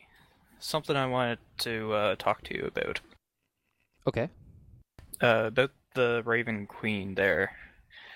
I know we did come to an agreement about her being neutral good, right? Yeah, being good aligned, yes. Yeah. I was thinking of something else. You were saying before that she was one of the Minotaur gods. Yes, she is a Minotaur god. Might I ask, why did you go with specifically a Minotaur god and not just a god from the region that Jack's from? Ooh, because so she is a god from the region that Jack's from, but she's specifically a Minotaur god from the region that Jack's from. So there may be some dwarves, and there's like some humans down along the coast who might also follow that particular religion. But she's more popular amongst Minotaurs than... The two animal courts I'm doing hand motions like you guys can see me. The two animal courts were created by Minotaurs, so the gods created by the Minotaurs, sort of things. You know how gods exist because we believe in them, but gods are powerful, so then they make us believe the whole deal. Yeah. But Minotaurs, not from the southern continent that you're from, may have a completely different religious pantheon. Right? Much like the Salwood elves believe in certain gods, but that might not jive with the Sylvan elves. Okay. Does that make more sense or just more confusing? No, it makes sense. I was when I had originally was picturing Jack, I was thinking that she was just one god of a pantheon of gods in the geographic region he was from, like dwarves, minotaurs, humans, whatever. They all kind of followed the same pantheon in that region. It wasn't race specific.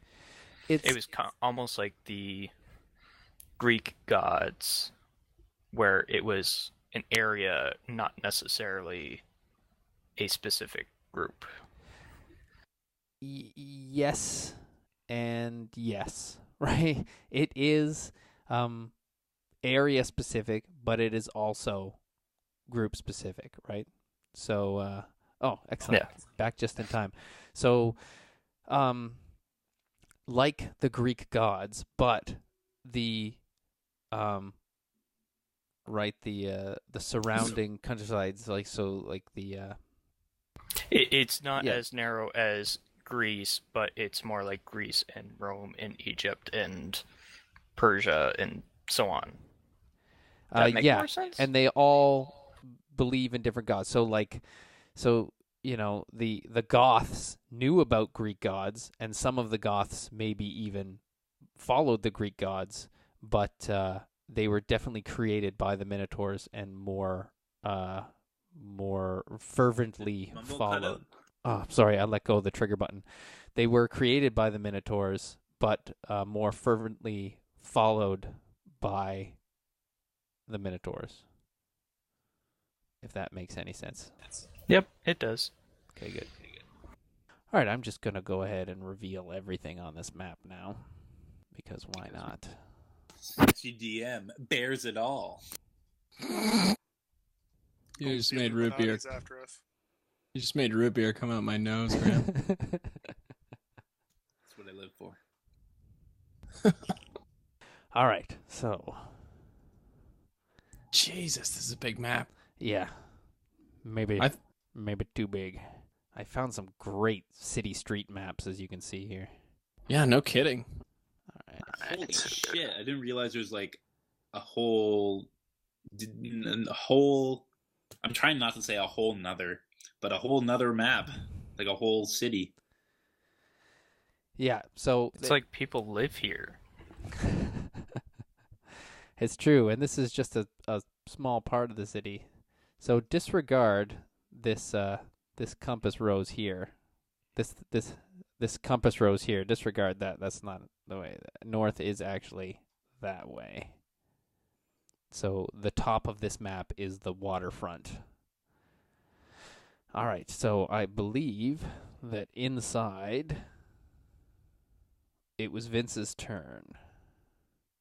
Or did Vince just have her turn? I think I just followed Merkatroid, maybe. But you get a standard action.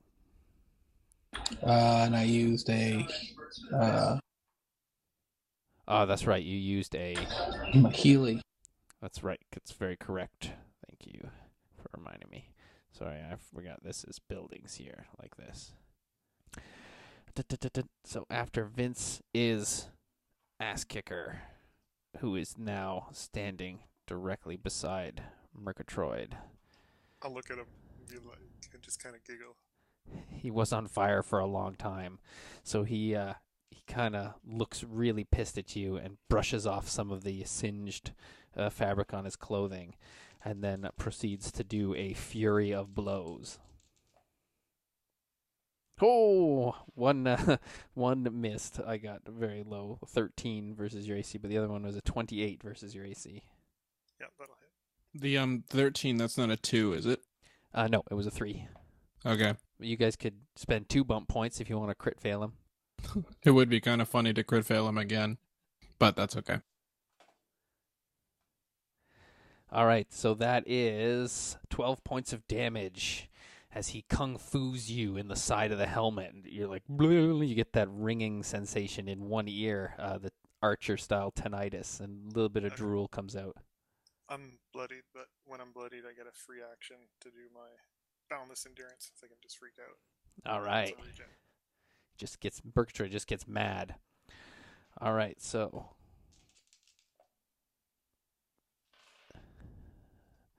out of these thugs, this guy is no longer slowed. This guy is no longer slowed. And this guy falls unconscious.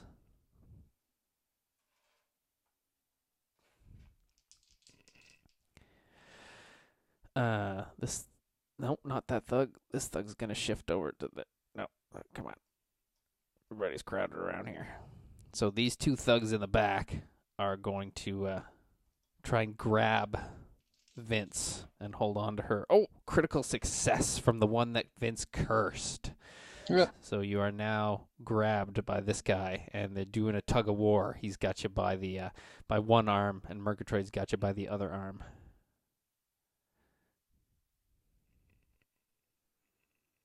It's okay. Everyone can come along. Form a conga line. The pirates with crossbows that are ahead of you, that are slowed, both of them also fall unconscious. They just all of a sudden drop to the ground, fast asleep. Elliott, your turn. Running. Okay. Oh, So that awesome street map is really blurry once you get in close, but oh well. that's okay. I want to be out. So the villa is not on this map.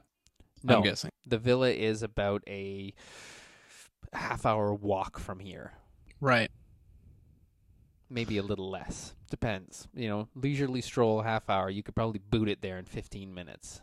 And the palace is like it's triangular, right? The distance. No, it's triangular, but it's a triangle shaped like this. So this is the docks.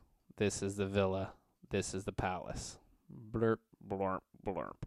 Gotcha. And this is very uphill, and then this is even more uphill. Okay, well There's no way. You gotta like go up streets that switch back and switch back and switch back to get up to there. There will be spots like alleyways and things like that have stairs, but for the most part, the way you've been getting around is by going up and down these streets that switch back and switch back and switch back. You could go into a house on this street and go up to the second story and then jump out the second story window and be on this street kind of thing. Gotcha. Yeah. So very French medieval.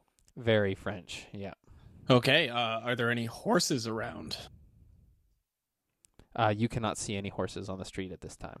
Okay, well, I'm just going to double move sprint in whatever direction the villa is. Is that in line with your triangle sort of thing? Yes, you can. If you just head south on this gigantic street map that I've made, you will be heading towards the villa. But, stop yourself before you get to the edge. You can go ahead and stop yourself when you get down to about here. That's the end of my turn. Merkatroid makes a tinfoil hat. Because sprinting is you add half your movement or just 2? Yeah, 2. Okay. All right. The thief roguey guy who's standing next to this door will lock it. The swashbuckler lowers his sword at Merkatroid and says, we have been told not to kill you, but perhaps in the melee accidents happen. And he swings his sword at you, but only gets a 24 versus your AC, so it clatters off of your armor. He looks very frustrated. The dwarven monk will attempt to break the hold that Merkatroid has on Vince. So contest of strength, Merkatroid, between you and this monk, and I'll give you +2 because it's Vince's hand you're holding. Oh, you destroy it. So he tries to karate chop both of your arms, but is unable to separate the two of you. The big berserker with the gigantic hammer comes in, and he's trying to get through here to fight, but he can't, so he just starts using the big thing as a lever to shove the big thugs around so they can get at you guys. The wizard will step forward and cast something. Perfect. All right, so he's going to target Vince. Does a 15 hit your fortitude, Vince? Good question. Yes. Yes. Okay. You can see a translucent blue and white ray fly from his fingertips and collide with the side of Vince's head, doing 5 points of necrotic damage, and you are weakened until the end of your next turn, Vince. Okay. Merkatroid, your turn. All right. Can I reach the door from this tile, or is that? No, you have to be It's in like- the tile where the swashbuckler guy is, or right next to the door to reach it. Now, I'm assuming the thief didn't have the key to this. He just clicked the lock or something. He slid a bar across. I was like, it would be really weird if he just happened to have the key. No, it's not that type of lock. It'll be one more minor action for you if you get to the door. Alrighty. I'm just reading an ability here. 1 sec. You're right after Merkatroid Vince. I think I need to be most of my moves I need to be charging. I just want to see if it can do it without. Yeah, this is a little tighter quarters than Merkatroid is used to fighting in. Oh, I forgot the thug's turn. So these guys... come on, man. These guys come piling out of that door. Alright, I'm just going to try to push them. All right, so that'll be contest of strength, you versus the swashbuckler. Oh my god. Oh, crit fail for Merkatroid. I rolled a 3 personally. Okay, can I use my bump point so I don't fail it? Yes. Alright, let me cross that off on the sheet. Excellent. So you both failed, which means that neither one of you moves. Vince, your turn. I guess well, that was just a standard Merkatroid. You still have a move and a minor. For my minor, I'll give Vince a healing potion. Okay. And for my move, I'll do a little jig. All right, Vince. That's it. I will drink said potion. Okay. And I will teleport. You got a crazy icon thing going on with your... Yeah, I'm using tilde on the keyboard to push to talk. And it toggles, I guess, the thingy. The door is closed, right? Or is it open? It's closed and locked. Oh. Damn. Can I, teleport through the wall? Or... No. I don't know what to do. It's always risky teleporting into a place that you cannot see. So I don't know. I have the PHP open right in front of me. I'll see if Eladrin can teleport without line of sight. Is it a standard action to break free of this dude? If so, I'll do that. It's a move action to escape a grapple. Okay, I'll do that then. Or try to.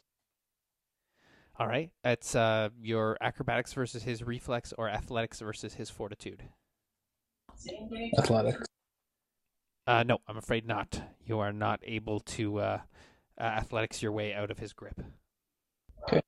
Yeah, it says that you need to have line of sight to face step. Oh. Okay. The drinking of the potion was minor, right? Yes. Then I will... Can I use my other standard to try to get out again? No, you only get one. Oh, yeah. Sorry. It's a move action. So, yes, you can sack your standard for a move to try and escape again. Yep. Ooh. Hey, that'll do it. Excellent. So, yeah, after one tug and then a quick quaff of some healing potion, another wrenching tear from your shoulder to your wrist, and you break free from this big moose's grip on your wrist. Bueno. All right. The ass kicker will say to Merkatroid again, "Just fall down!" And he will attempt to do a axe kick, lifting his leg high into the air and bringing it down on top of Merkatroid's helmet.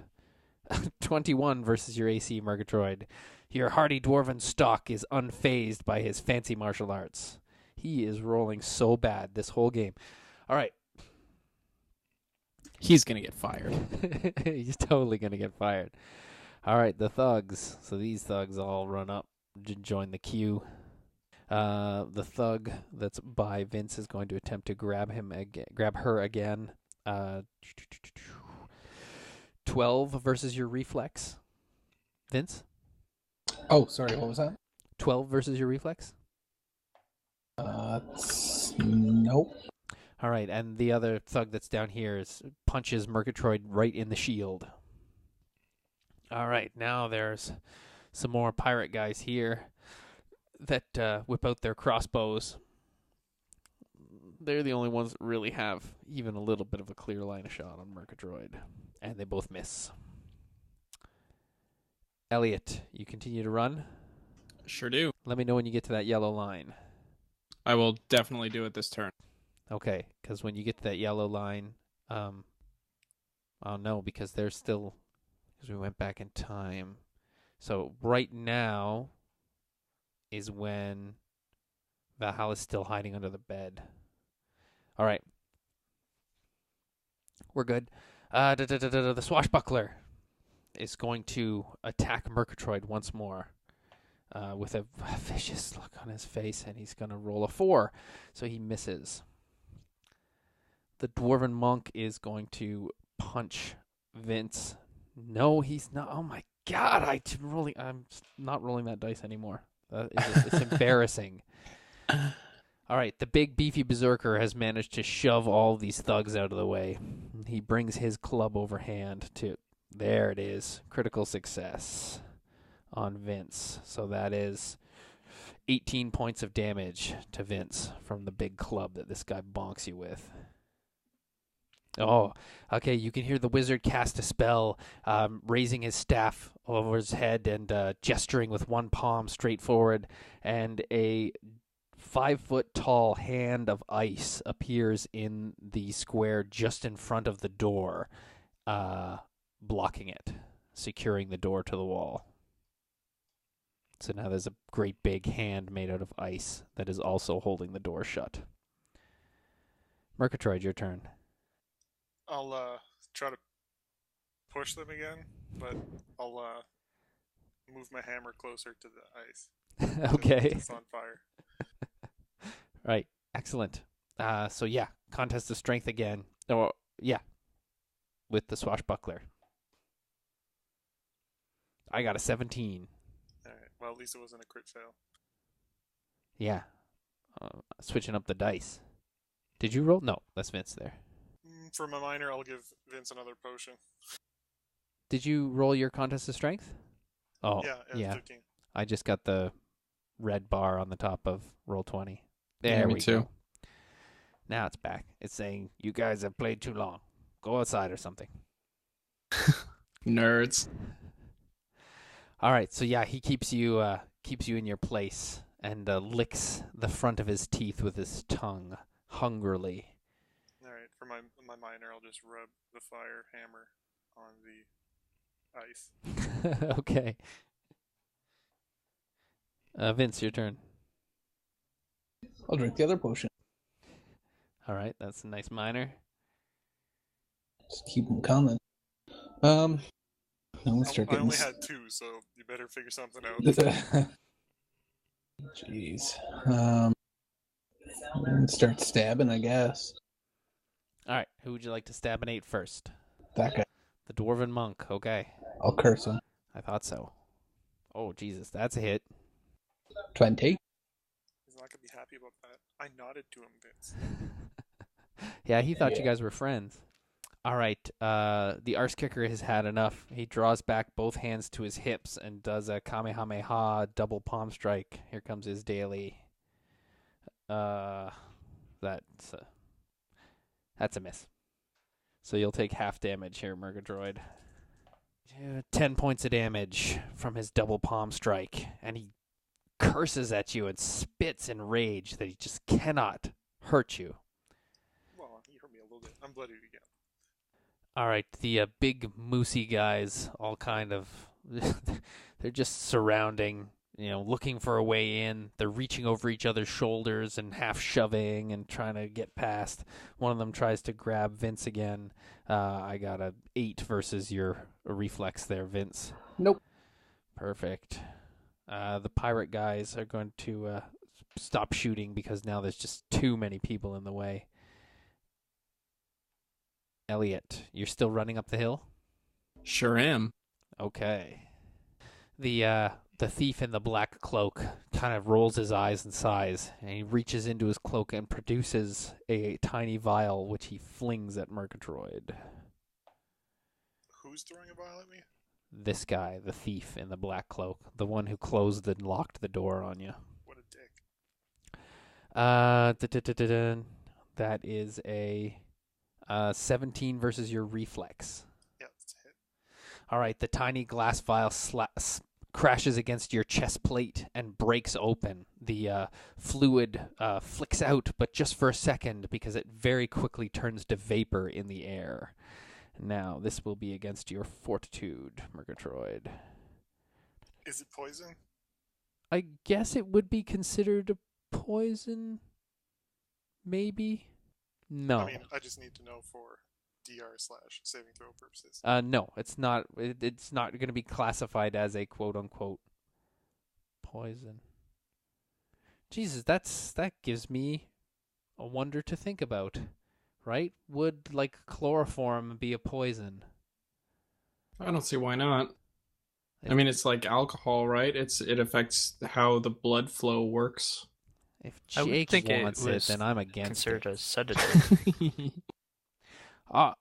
Okay, I'll say that yes, it counts as a poison, which means that you get all your defenses and stuff against it, but that will also work in the reverse style. So if in the future Merkatroid needs any like anesthetic or something like that, that will also be classified as a poison. Yeah, he doesn't need an aesthetic. Yeah, he gets Did you no ever see bonuses. Dwarven dentistry? Did you ever see a dwarf dentist? He gets no bonuses from PCP. Right. Okay, so as long as we establish that, then that's fine. Last dwarf I had to operate on took a lot of alcohol, and he was still in pain. All right. So yes. Wait, I operated on a dwarf before with an anesthetic, and it helped. Was that the guy in Winterhaven, the priest? Yeah, the priest with the toe thing. He wasn't with the a dwarf. ingrown toenail. He was human. That's a human settlement. No, in the dwarven city. Oh, I yeah, helped... that dwarf. Yes. Yeah. Maybe you just use like 3 times as much as normal. Yeah. Or maybe a dwarven brand. A dwarven brand of anesthetic. Which is just more. Anesthetic that's specifically tailored to dwarves but does like nothing to humans. What? No, that wouldn't work. If it's strong enough to affect a dwarf, then it's like horse tranquilizers for a human. Yeah, horse/dwarf tranquilizers. Well, think of catnip. It has a huge effect on cats, but it affects like no other species. Nothing. So Dwarven catnip. if I ate catnip, nothing bad would happen to me? Nothing. No, there's been a lot of studies about like scientists trying to replicate the effects of catnip on humans that it has on cats, but to no avail. Interesting. Okay, I gotta add this to my notes. So perhaps there is a particular herb out there which only has numbing properties when used against dwarves or anyone that has dwarven DNA. So And now you've learned something. Dwarf nip, yeah. Yeah, that's always good to learn something new. Okay, in that case, it was a 22 versus your fortitude, but you get whatever DRs and stuff from the poison bonus. So whatever your bonus 10. to 10 plus 10. So that's probably not a hit then. So yeah, the fumes rise up into your face and you're like, stinks, but it has no other effect on you. To which the thief looks pretty surprised. You're like, check the labels next time. It has to have a little horse icon on it. Or a little horned helmet icon. All right, oh my god. The swashbuckler, however, was standing too close to you, and he got a full snoot full of the stuff, and he passes out, because I just rolled another crit fail for him. The dwarven monk, now cursed, will turn around and attempt to punch Vince. That's a 16 versus your AC. It's a tie. All right, and the berserker is going to club you in the back of the head, Vince. That is a 15 versus your AC. Miss. Vince is coming alive here, dodging and missing and everything. Stab. All right, the wizard's just going to do an old standby here and magic missile, Vince. Does an 18 hit your reflex, Vince? Yes. 8 points of damage from the magic missile. Merkatroid, your turn. Alrighty, I'm gonna try, for the third time's a charm. Try to push these ass. Although the guy's just laying down on the ground, isn't Yeah, he? you can step right over the swashbuckler I guy got now. a little Anyone bit that more has an room X there. on them on the map, you can just walk right over them. Alright, well, take a running shove at this guy. Okay. Vince, you can continue to go with him if you're still holding hands. Oh, is that your strength check? Nice one. Yeah. Oh, yeah. You shove that skinny thief back. No problems. Alright, can I go in his spot? Yes, you can. Alright, and then my minor, I'll keep rubbing the hammer against the ice. It seems to be melting, but only because it's magic fire against magic ice. Vince, your turn. I do. If I rub my trident on it, will it do anything? You rub your trident on the ice, and it has no effect. Brr. Okay. I'll just keep stabbing at people though. Let's stab the main dude Okay. and cursing. Oh, that's a hit. 23. He is bloodied and not happy about it. That's it. All right, it's his turn, so he will turn and try and punch Vince in the face. Oh, he rolled a 2. Would anyone like to bump that down to a crit fail for that guy? I'll do that. All right, so I'm going to say he punches the dwarf by accident. Make another attack roll against him, and he missed the dwarf as well. But now the two of them are kind of together over there. The thugs. So now that there's some thug love openings here, 2 of the thugs are going to try and grab Vince. Does a 10 or a 14 hit your reflex, Vince? Neither. All right, and one of the thugs is going to try and punch Merkatroid, but no, 17. And now that these two guys here have line of sight, they're going to shift back and crossbow Merkatroid.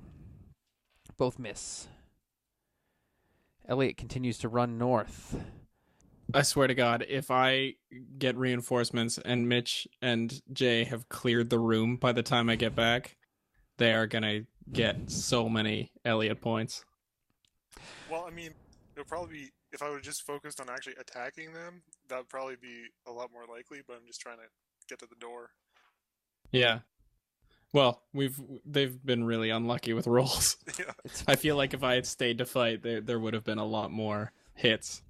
All right, the thief will flashily draw 2 daggers from underneath his vestments and attack you with bad rolls. So I got like a 16 and then a 24 versus your AC. So he also looks shocked at the fact that he just cannot hit you.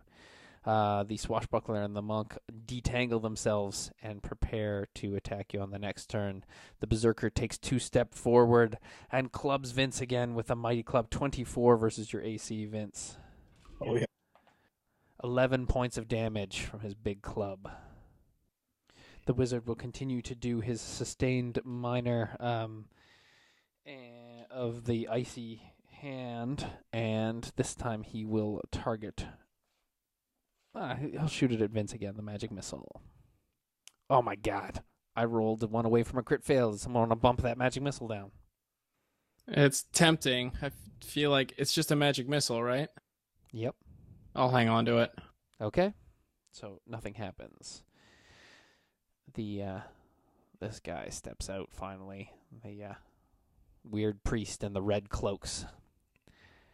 And yeah, he's going to cast Astral Seal on Vince. Vince does a 22 hit your reflex. Or is it will or reflex for Astral Seal, Josh? Remind me real quick. Either way. Either way they hit. All right, all of your defenses are at -2 until the end of his next turn. Merkatroid, your turn. And it's reflex. Thank you. Alright, I'm gonna let go of Vince's hand and, kind of grab my hammer with both hands. Well, I'm having my shield in one, but I'm gonna try to swing it in back of me to try to bonk the guy a little bit and then come down on the ice. Basically just a cleave. I'm gonna cleave on the ice, but the secondary hit's just going to hit one of the other arseholes. Okay, I like it. Right on. 12 points of damage to the ice. You And a 6 fire with 10 ongoing on the ice. excellent. 18 to the ice with 10 ongoing. Yeah, and Okay. then since it's a cleave, I guess I'll hit the rogue for 3 just for funsies. Okay. Yeah, the ice is almost completely smashed. There's just a little bit of the front of the magical iced hand still holding onto the front of the door, but you're pretty sure that you could just boot that much ice away. That was a... Now, since a cleave hits multiple people, is the rogue also on fire? No, we're going to say that it's Okay. just the primary target of each attack gets affected by the fire. For my minor, can I just kick the ice?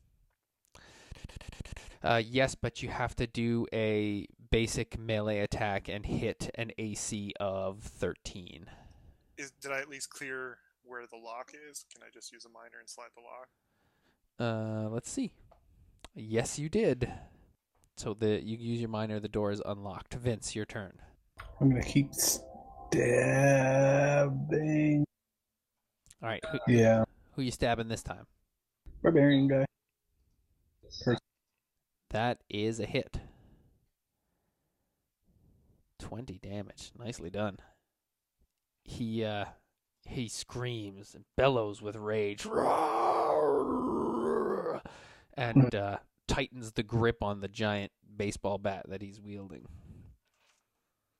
The ass kicker guy is just gonna step back and actually he's gonna shift right over there and take 5. He's gonna take 5. He's had enough. He's earned it. He knows when enough is enough.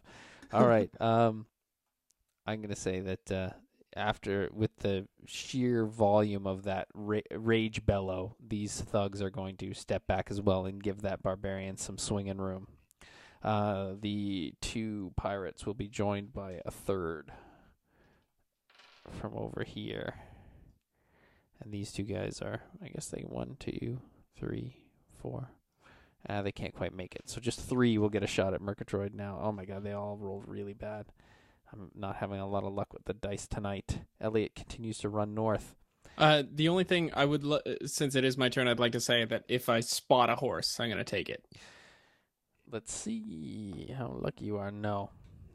This it being like 3 a.m, there are no horses in this. Do you need an endurance check from me or anything? Not till we finish what we're doing. That's right? fine. You've only been running for like 4 rounds, which is like 30 seconds. 40 seconds. I did clear the bottom of the map 2 turns ago, just in case you didn't realize that. But I'm sure you did. Yeah, just leave yourself somewhere around that yellow line, because that's where that's where we'll bring you back in when we bring you back in. Okay. All right. The thief, seeing that things are a little weird with Merkatroid and his armor being quite strong, adopts a more crouching stance and will attempt to attack bypassing your armor, but he only gets 1 attack. I rolled 1 away from a critical failure. Would anyone like to bump that down to a crit fail? Sure. These dice are going in the fuck off bag. Okay, so I'm going to say that the rogue slashes into Merkatroid's between where his thigh plate meets his groin piece to try and get a purchase on the armor there, but the dagger blade bends and flexes and flips out of his hand and flicks away into the melee. So he has lost one of his knives. The swashbuckler, what happened to him? Vince is standing on him. Oh yeah, he got knocked out. The monk is going to, he's going to shift up to here, and he's going to attempt to trip Vince. He does not. The berserker swings his mighty club. Here we go. 28 versus your AC, Vince. Oh, yeah.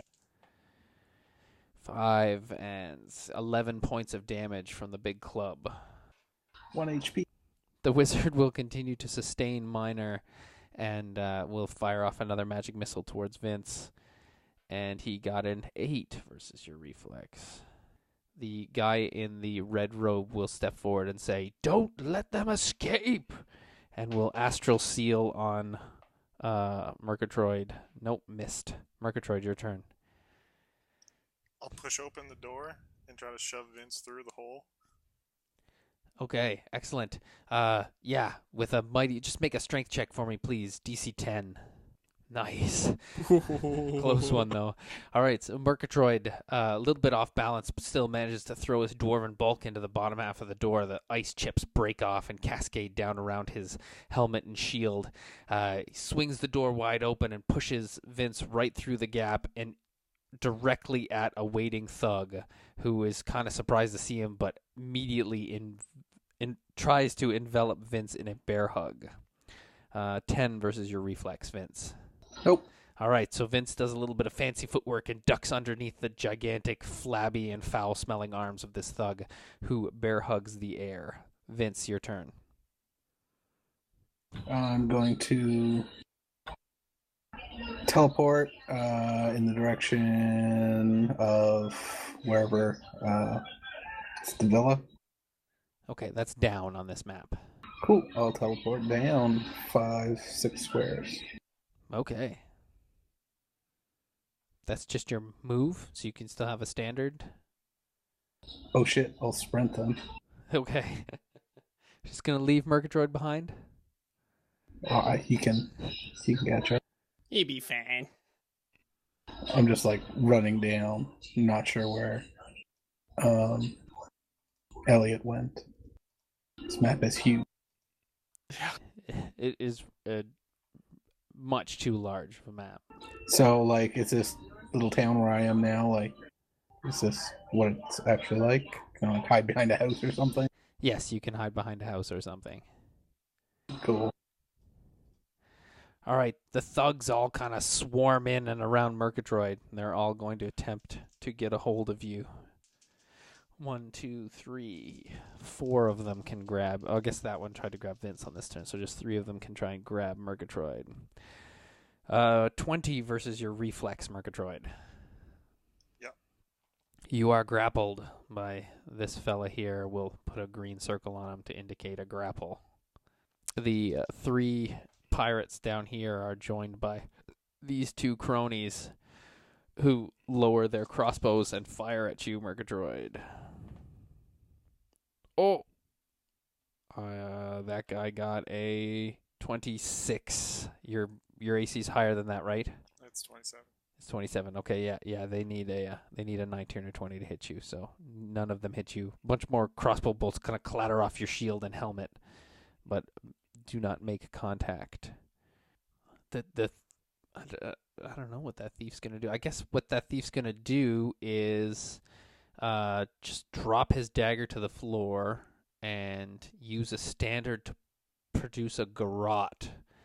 And that's his turn.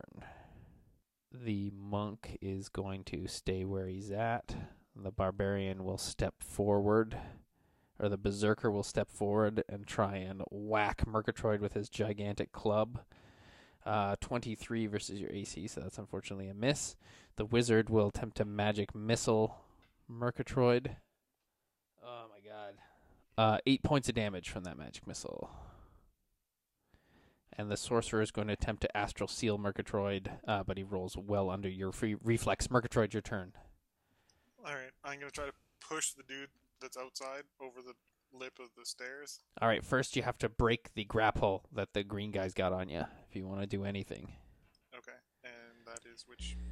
Athletics versus his fortitude, or acrobatics versus his reflex. No, 10 doesn't break through anything. So you're tugging and tugging, but you've just got too many armor and straps and bits of dwarven clothing and bushy hair and beard. So he's got his fingers wrapped in there good and tight, and unfortunately he can't move. Move to try to escape or something? Yeah. Alright, I'll hit him with a hammer. Okay. Yeah, that hits.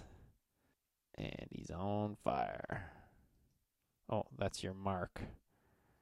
We'll find one here that's fire. See how long see how long he wants to grab me while he's on fire. All right, Vince, your turn. Let's keep rolling. Excellent. Axe Kicker is not going to do anything. That thug takes another 10 points of damage while being on fire. That might be enough to kill him. Oh, close enough. He's bloodied. So yeah, he lets you go for sure. And attempts to put himself out, which he does. But now these other 3 thugs are going to try and get a grapple onto you, Merkatroid. Yep, that's a hit. All right, so that's this guy now has a grapple onto you.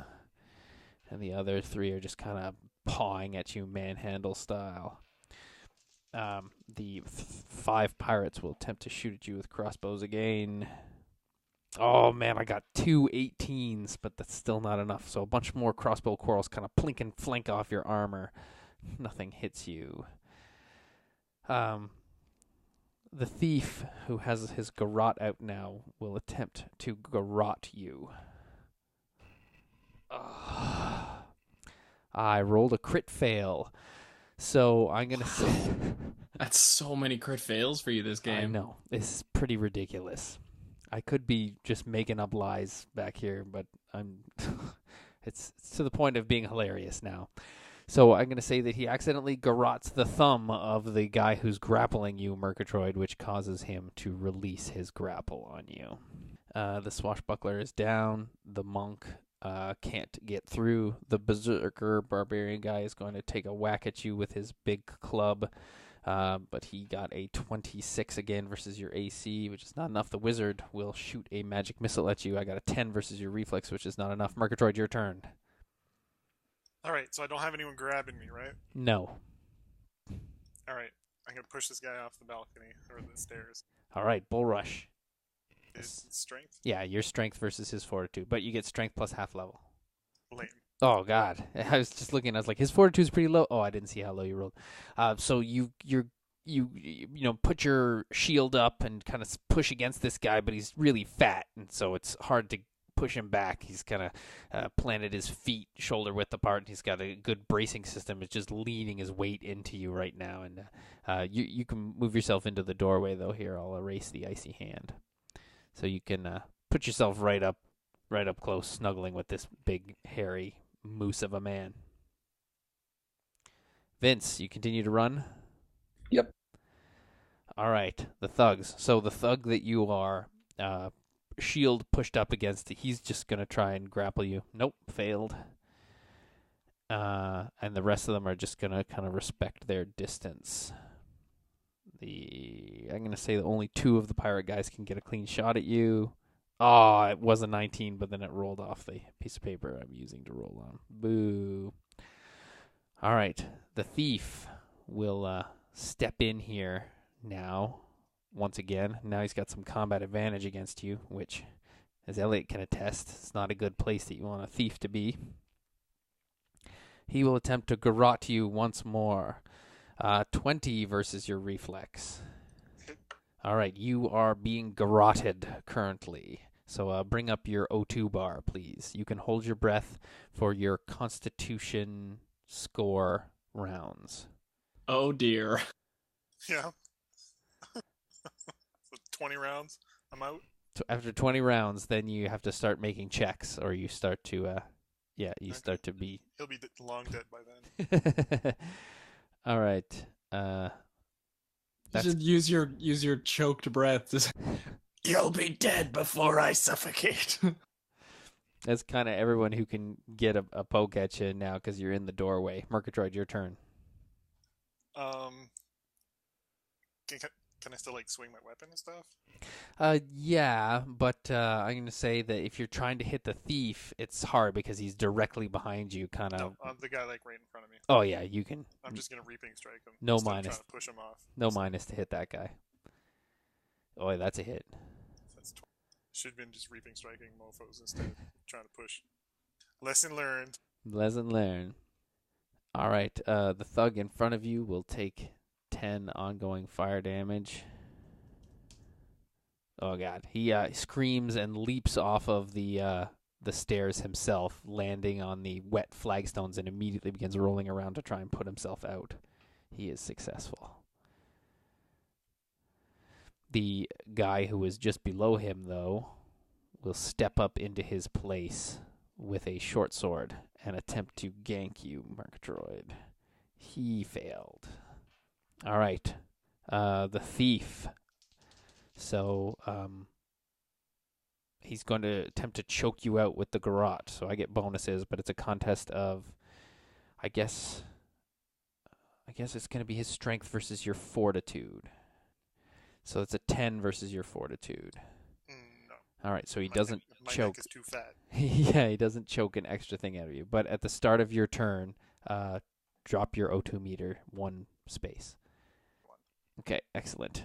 And it's your go, Merkatroid. All right, I'll Reaping Strike the guy in front of him. So I'm assuming a 15 doesn't hit him, but he'll take 3 damage and 10 fire. No, the ongoing fire only happens when it's a direct hit. Oh, okay. Then just 3. I should be able to see your blue bar. Oh, well, it doesn't matter. Yeah, I can't see it either. It's okay. All right. He, the pirate that you hit with diplomacy just kind of smirks it off. And he's like, oh, there he goes. Got your blue bar now. Yeah, I had to put a maximum value. I'd just put the value. Oh, okay. And he says, is that the best you got? And stabs him. Oh, critical success. So that's 6 points of damage with his short sword. And he's really pleased with himself. I forgot to regen, so I'll actually go up in HP. Okay. I'll just look slightly annoyed. All right. This time I got a 18 versus your fortitude from the thief. No, still no. He's really reefing on you, trying to choke you out, but he just cannot. All right, it's your turn, Merkatroid, so lose a point of O2 there. Yeah, I just did. And okay. I'll Reaping Strike the guy in front. Okay. Oh, so that's a hit. 16. Oh. I'm assuming the 29 will hit. Oh, yeah, 29 hits that guy for sure. And, yeah, he is also screaming a bunch. And at the start of his turn, he takes the 10 ongoing fire, which it puts him perilously close to where he's at, too. So he is going to also flee down the stairs to like a rain barrel and jump into it. Yeah, he puts out the fire. All right. The barbarian leans in and grabs a hold of the thief's hands around the garrote wire to help him in trying to choke you out. So he does. So this time he gets there we go, that's better. A 25, 26, 27 versus your fortitude. Yep, that'll hit. All right. So lose a tick off your blue bar from him, and then at the start of your turn, lose another one. And then it's your turn, Merkatroid. Can I slowly do like a 180 and turn around so I'm at least facing him? No, because of the nature of a garrote, if you turn, he'll turn with you, right? Because it's no good to put the wire around somebody's neck where they can actually spin, so then the pressure would be on the back of your neck and not the front. Can I bend over and have him flip over on the other side of me? Yeah, you can try that, for sure. What type of roll is that? So I guess that would be like a strength to fling him over. So we'll say strength versus his reflex. Oh, nice one. Yes, you do. You flip him right over top of you. Is that a standard or? It's a standard, but I got a crit. So you flip him over you, but he keeps the wires twisted around your neck. So now you're bent over and he's lying on his back outside here, but he's still got the wires twisted around your throat. Right, but like I'm at least facing him? Yeah, you're okay. Pretty much face to face with him. For a minor, can I put my fire hammer in his face? Yeah. Like, rub it a little bit. Yeah, you put the flaming hammer in his face. He is a little bit like he cringes and pulls his face back, but when the flames don't burn him too badly, right? Because the ongoing only happens it's only intimidation. Yeah, so he's just like, but then he kind of tries to tighten up on the choke wire. All right, so he gets to go first. So I'll give him a minus though this time. So that's only a 15 versus your fortitude. No, 24. All right. But now the barbarian's behind you. He's going to try and club you in the kidneys with his big sticka. That's 25 versus your... but he has combat advantage, technically. So 27 versus your AC. That's a tie. That's a tie. All right, your turn, Merkatroid. Can I attack the rogue? Yes, you can. And you get the bonus +2 because he's prone. You hit him anyway. So 22. 22 damage. Or 10 ongoing fire. That's pretty sweet. Masterplan remembers who has what ongoing, so I just go into the Merkatroid submenu and click on 10 ongoing fire damage. It's a great program. Okay, so the thief who's lit on fire is screaming now and twisting because he is bloodied from the 10 ongoing fire damage. But what he's going to do is spin around on his back with successful acrobatics roll and put his foot against your chest and then just continue squeezing and tightening up the wire. Oh my god, I rolled really bad on his strength check there. I'm pretty sure you're going to beat it. I got a 10. Is a strength check, but Yeah, contest of strength as he's choking you out here. You beat it by 1. Oh, a close one. So you don't lose a point of O2 from that. Oh, okay. I'd already taken it off. He does, however, save against the fire effect. All right, the barbarian, who's kind of extra frustrated, just throws the club down, and what's he going to do? He's going to grab your feet and try and pull your feet out from underneath you, Merkatroid. 18 versus your reflex. Yep, that hits. All right, so you find yourself being tugged at the throat by the wire that this guy has gotten his feet on your chest, and all of a sudden you have that sensation of flying through the air as your feet are tugged out from underneath you. You land prone on your belly, but it's your turn. Can I stand up? You'll have to fight your feet free from this guy and then do a contest of strength against the rogue who's choking you. So it'll be... Can I just swing at someone? Yes, you can just swing at someone if you want. I'll swing at the rogue. Oh yeah, that hits. 28, and then some 10 ongoing fire. Yeah, okay. He lets go. He lets go and is frantically trying to put out the fire because his turn is next. For my minor, Oh my god. Okay, if he doesn't get the fire out here. Okay, he rolled a 12. He got the fire out. All right, the berserker. Is that gonna kill him? It was gonna kill him, yeah. The berserker is going to drag you back into the room. So I guess you can try and like hook diplomacy on the door frame and keep yourself from being dragged into the room. So do a contest of strength against this guy. I also have like the dwarf thing where I can not be moved. Easily. Immovable stance? I think that involves being standing. Yeah, maybe.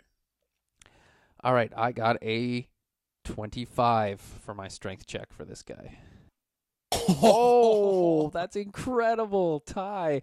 All right, so that means he's pulling on you. You kind of hook diplomacy into the door frame, and he's tugging so hard that you're, lifting off the ground, but you're not leaving that door jam. The wizard, now that he gets a little more shot at you, Merkatroid is going to shoot you with a magic missile, but he misses. Merkatroid, your turn. I'll kill the rogue. Okay, go for it. That hits. Yes, you kill the rogue. So Merkatroid slams his hammer into the midsection of the rogue who just frantically put out the fire, and you hear the squelch and crunch of internal organs being mushed. And then for the minor, I'll take the string off my neck. Yes, okay. And for my move, can I try to wiggle out of the grip? Yes, contest of strength to pull yourself free. Or, actually, it would be like ending a grapple, so it'll be your strength, your athletics versus his... Yeah, you know. That's terrible. 12. No, that doesn't get past either his fortitude or his reflex. So you're like squirming and kicking your legs, but he's got a really good grip. He's got very strong arms, this fella. All right, so these thugs all kind of position themselves just inside the door here. Excuse me. Getting ready to, if he is able to pull you through the door, they're just going to immediately put the boots to you. All right, contest of strength against this guy again. I got a 23. You got a 24. It would be -1. It would be 23 also. Oh my god, another tie. All right. He starts cursing in the Vosgard language, so a language you guys don't recognize, but he's like, Kath, the star, Kath. And I guess unable to put the boots to you, the two thugs on either side of the door will attempt to grapple. Does a 18 and a 17 hit your reflex? Yep, they both do. All right, so you're now grappled by 3 people.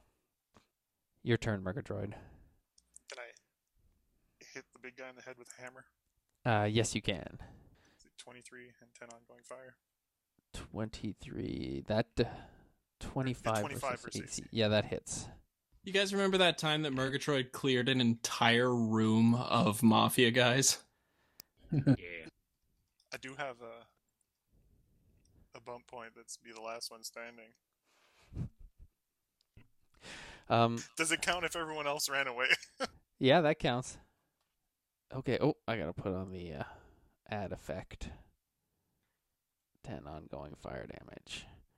Perfect. All right. So, the thugs, the berserk, or the one, someone yells, "Get that damn hammer away from him!" So one of these two thugs is going to try and wrestle diplomacy out of your grip. Contest of strength.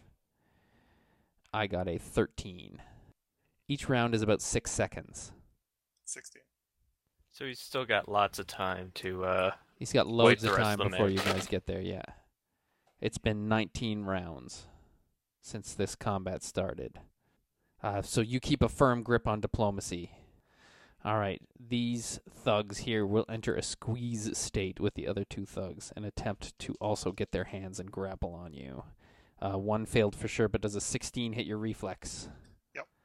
All right, so this he's got a grapple on you too. All right, the berserker takes some flaming damage, and he is very close to being bloodied as well.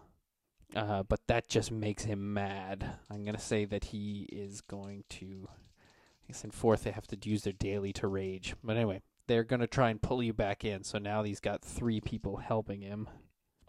So contest of strength to pull you back into the door. They collectively got a 32.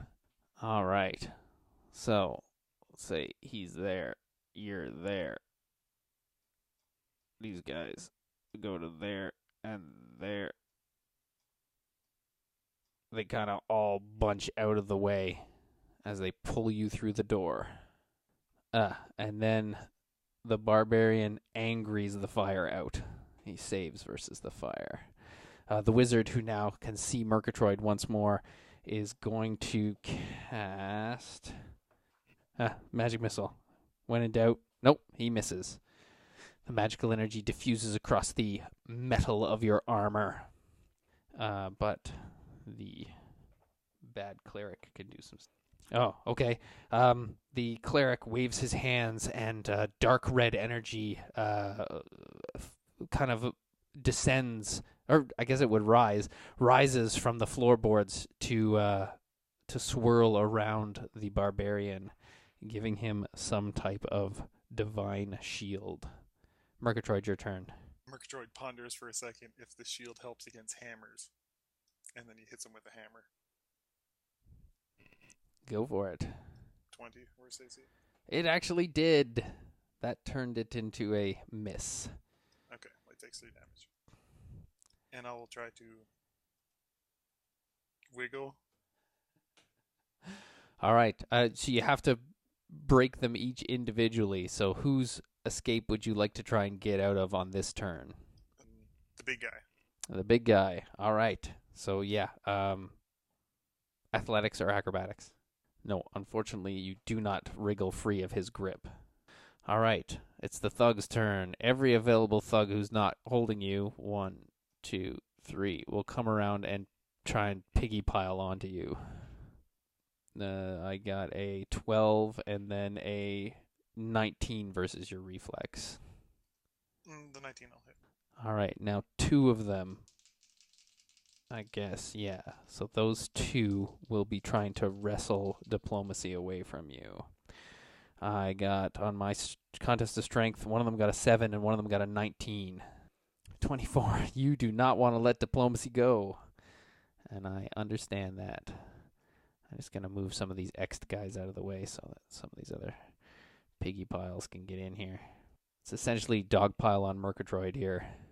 All right, yeah, the Berserker gets to go. He's going to do just that. He's going to let go with one hand and grab your belt and then just kind of flop on top of you and try and pin you.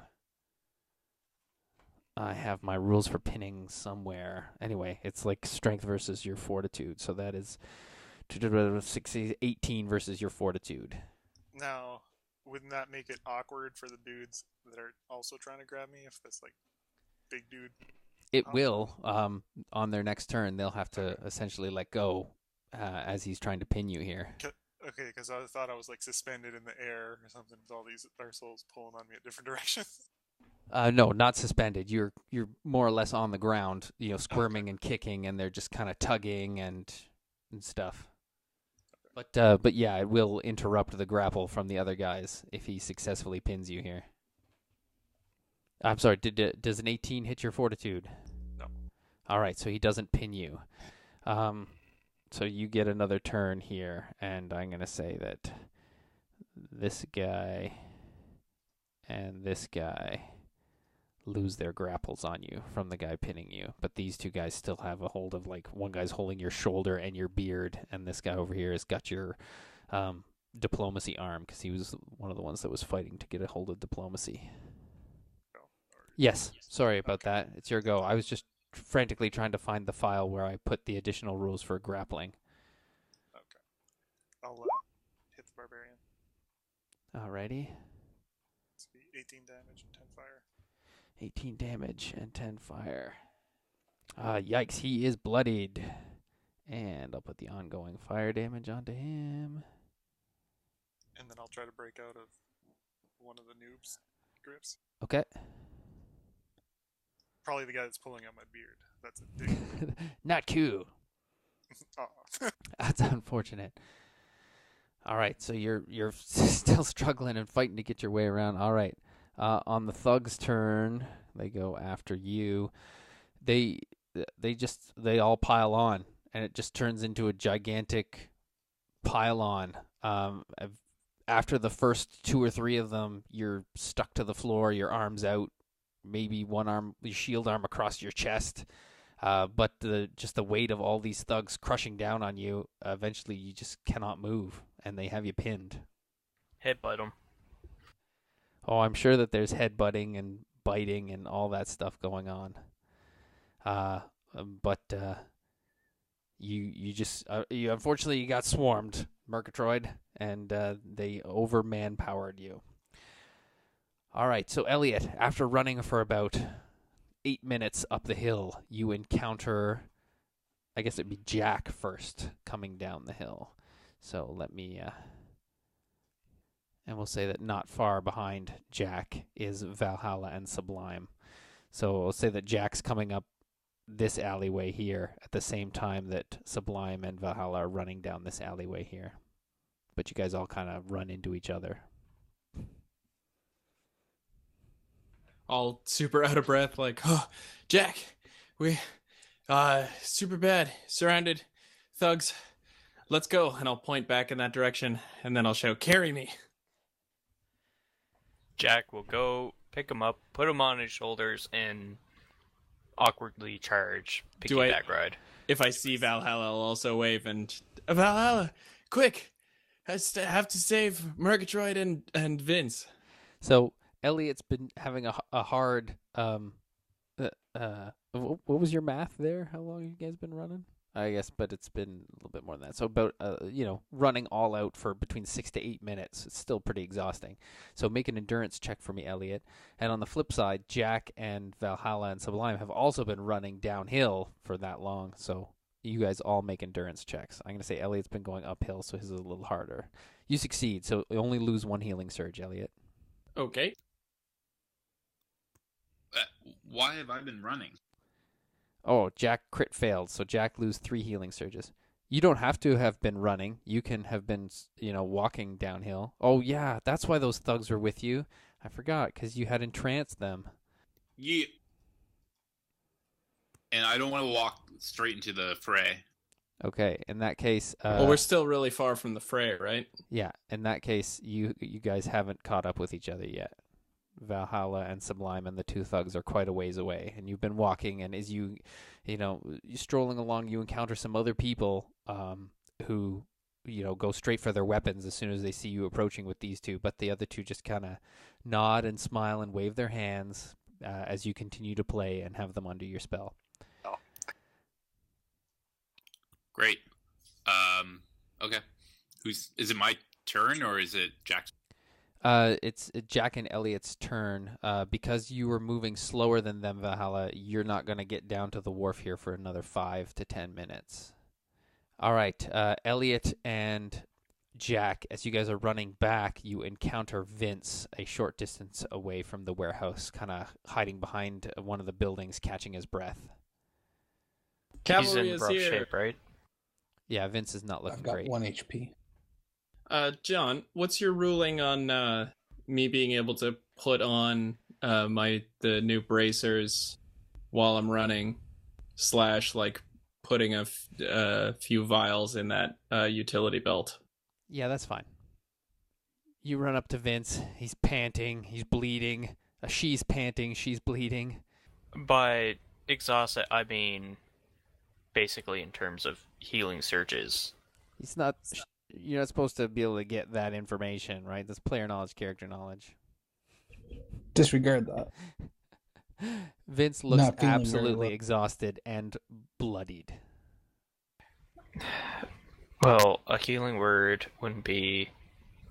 at this point, wouldn't be enough to really pick him up. I'm going to have to use Cure Serious Wounds. Oh yeah, Vince's wounds are pretty serious. Several serious concussive blows around the head from a gigantic baseball bat type weapon. Okay, regain health as though you had spent 2 healing surges plus 3, I think, is the way my feat works. Sounds good. We'll look it up later. Jack has hooves. I feel more better. No surge needed. The Raven Queen smiles and says, "Good. It was not this one's time. We have saved another soul from the clutches of the Albatross. The Albatross is the evil queen of the dead. So we've saved another soul from the clutches of the Albatross." And that's why you don't kill albatross, kids. All right. Would the three of you like to run back to the Gonna place? jog. Jog? Run for sure. Come on, You're Jack. riding on my back. You don't get a say in this matter. If Jack's not gonna sprint, I'll sprint. All right, so just for the sake of quantum leaping and making sure that everybody can play, we'll say that the little break you guys took to help patch up Vince means you arrive at roughly the same time as Valhalla and the 2 goofballs that he has coerced. Hey. Am I in? Yep, you're there. Can you ping me? Oh, I think I found myself. What the hell did I just do? Okay, cool. So I'll say to the goons, all right, now let's not go the main hallway. Take me the back route. Take me whatever route I can get to Kingfisher without encountering too many of his allies. They just nod and smile and just they're really digging this groove that you've got playing here. You three, Vince and Elliott and Jack, see that this parade of sorts going on over here. The 2 of the Kingfisher's thugs in the lead, Valhalla walking behind them, strumming on his harp, and Sublime nervously waving a flail around. They're going that way to the east of us? Yeah, they're going up that alleyway. May as well all go in as a party. Jack is following lead. Jack does not know where going. All right, go ahead and move yourselves up this alleyway here. Can you move my goons and Sublime? That was weird. I moved Sublime, but then he warped right back to beside you. Yeah, I noticed that. Can't keep us apart. True. All right, so they lead you up here to this door, which then they just kind of go up to, and they try and open, but it's locked. So they go to this door and they try and open it, and it's locked. It's not even part of the map.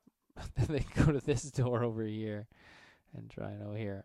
There you go.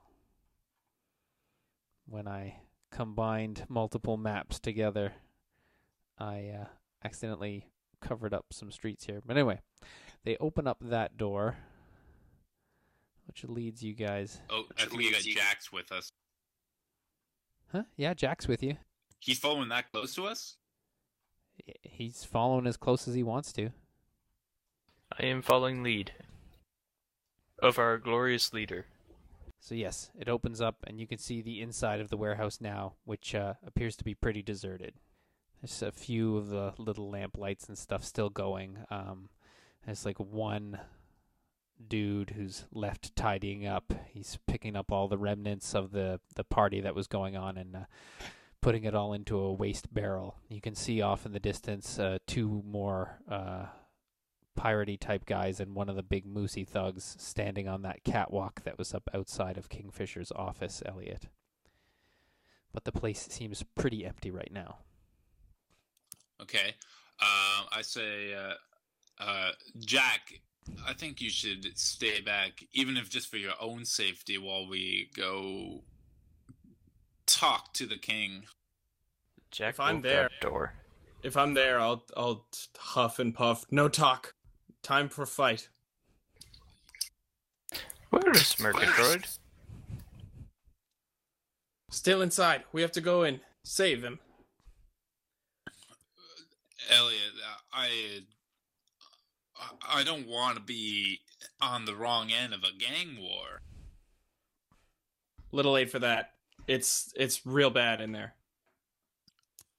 But why? Because it went sideways. Did you give him the coins, the gems? Yeah, but Whatever they are? he was less interested in that than he was in I don't want to stop walking. Like, I don't want to be standing still. You know what I mean, John? Okay. He was less interested in the coins than he was in hurting us to teach us a lesson. Oh, really? So he took the coins and kind of sicked his goons on it? Exactly. He wanted to hurt us for disrespecting him. Oh, where is Elliott? Did we lose him? Oh, Elliott and Vince are still outside. There you go. So when you guys get inside, the guy who's cleaning up, you clear the boxes, he sees you now, and he looks over and he's like, "Hey, Peter, where did you get? Holy crap, you've got them!" He immediately draws his weapon and comes over, and the two guys are just like, "No, it's cool, it's all right, everything's fine." And he stops and he kind of looks at you guys and sees Valhalla's playing the harp. And let's see how smart this guy is. Not very smart. So he's like, are you taking them to see the boss? And they just kind of, the two guys that you've got mesmerized, just kind of smile and nod. And he says, okay. He's like, the boss isn't here. He went out with those other adventurers. They took that dwarf, after they gave him a good tune-up. They took him up to the palace.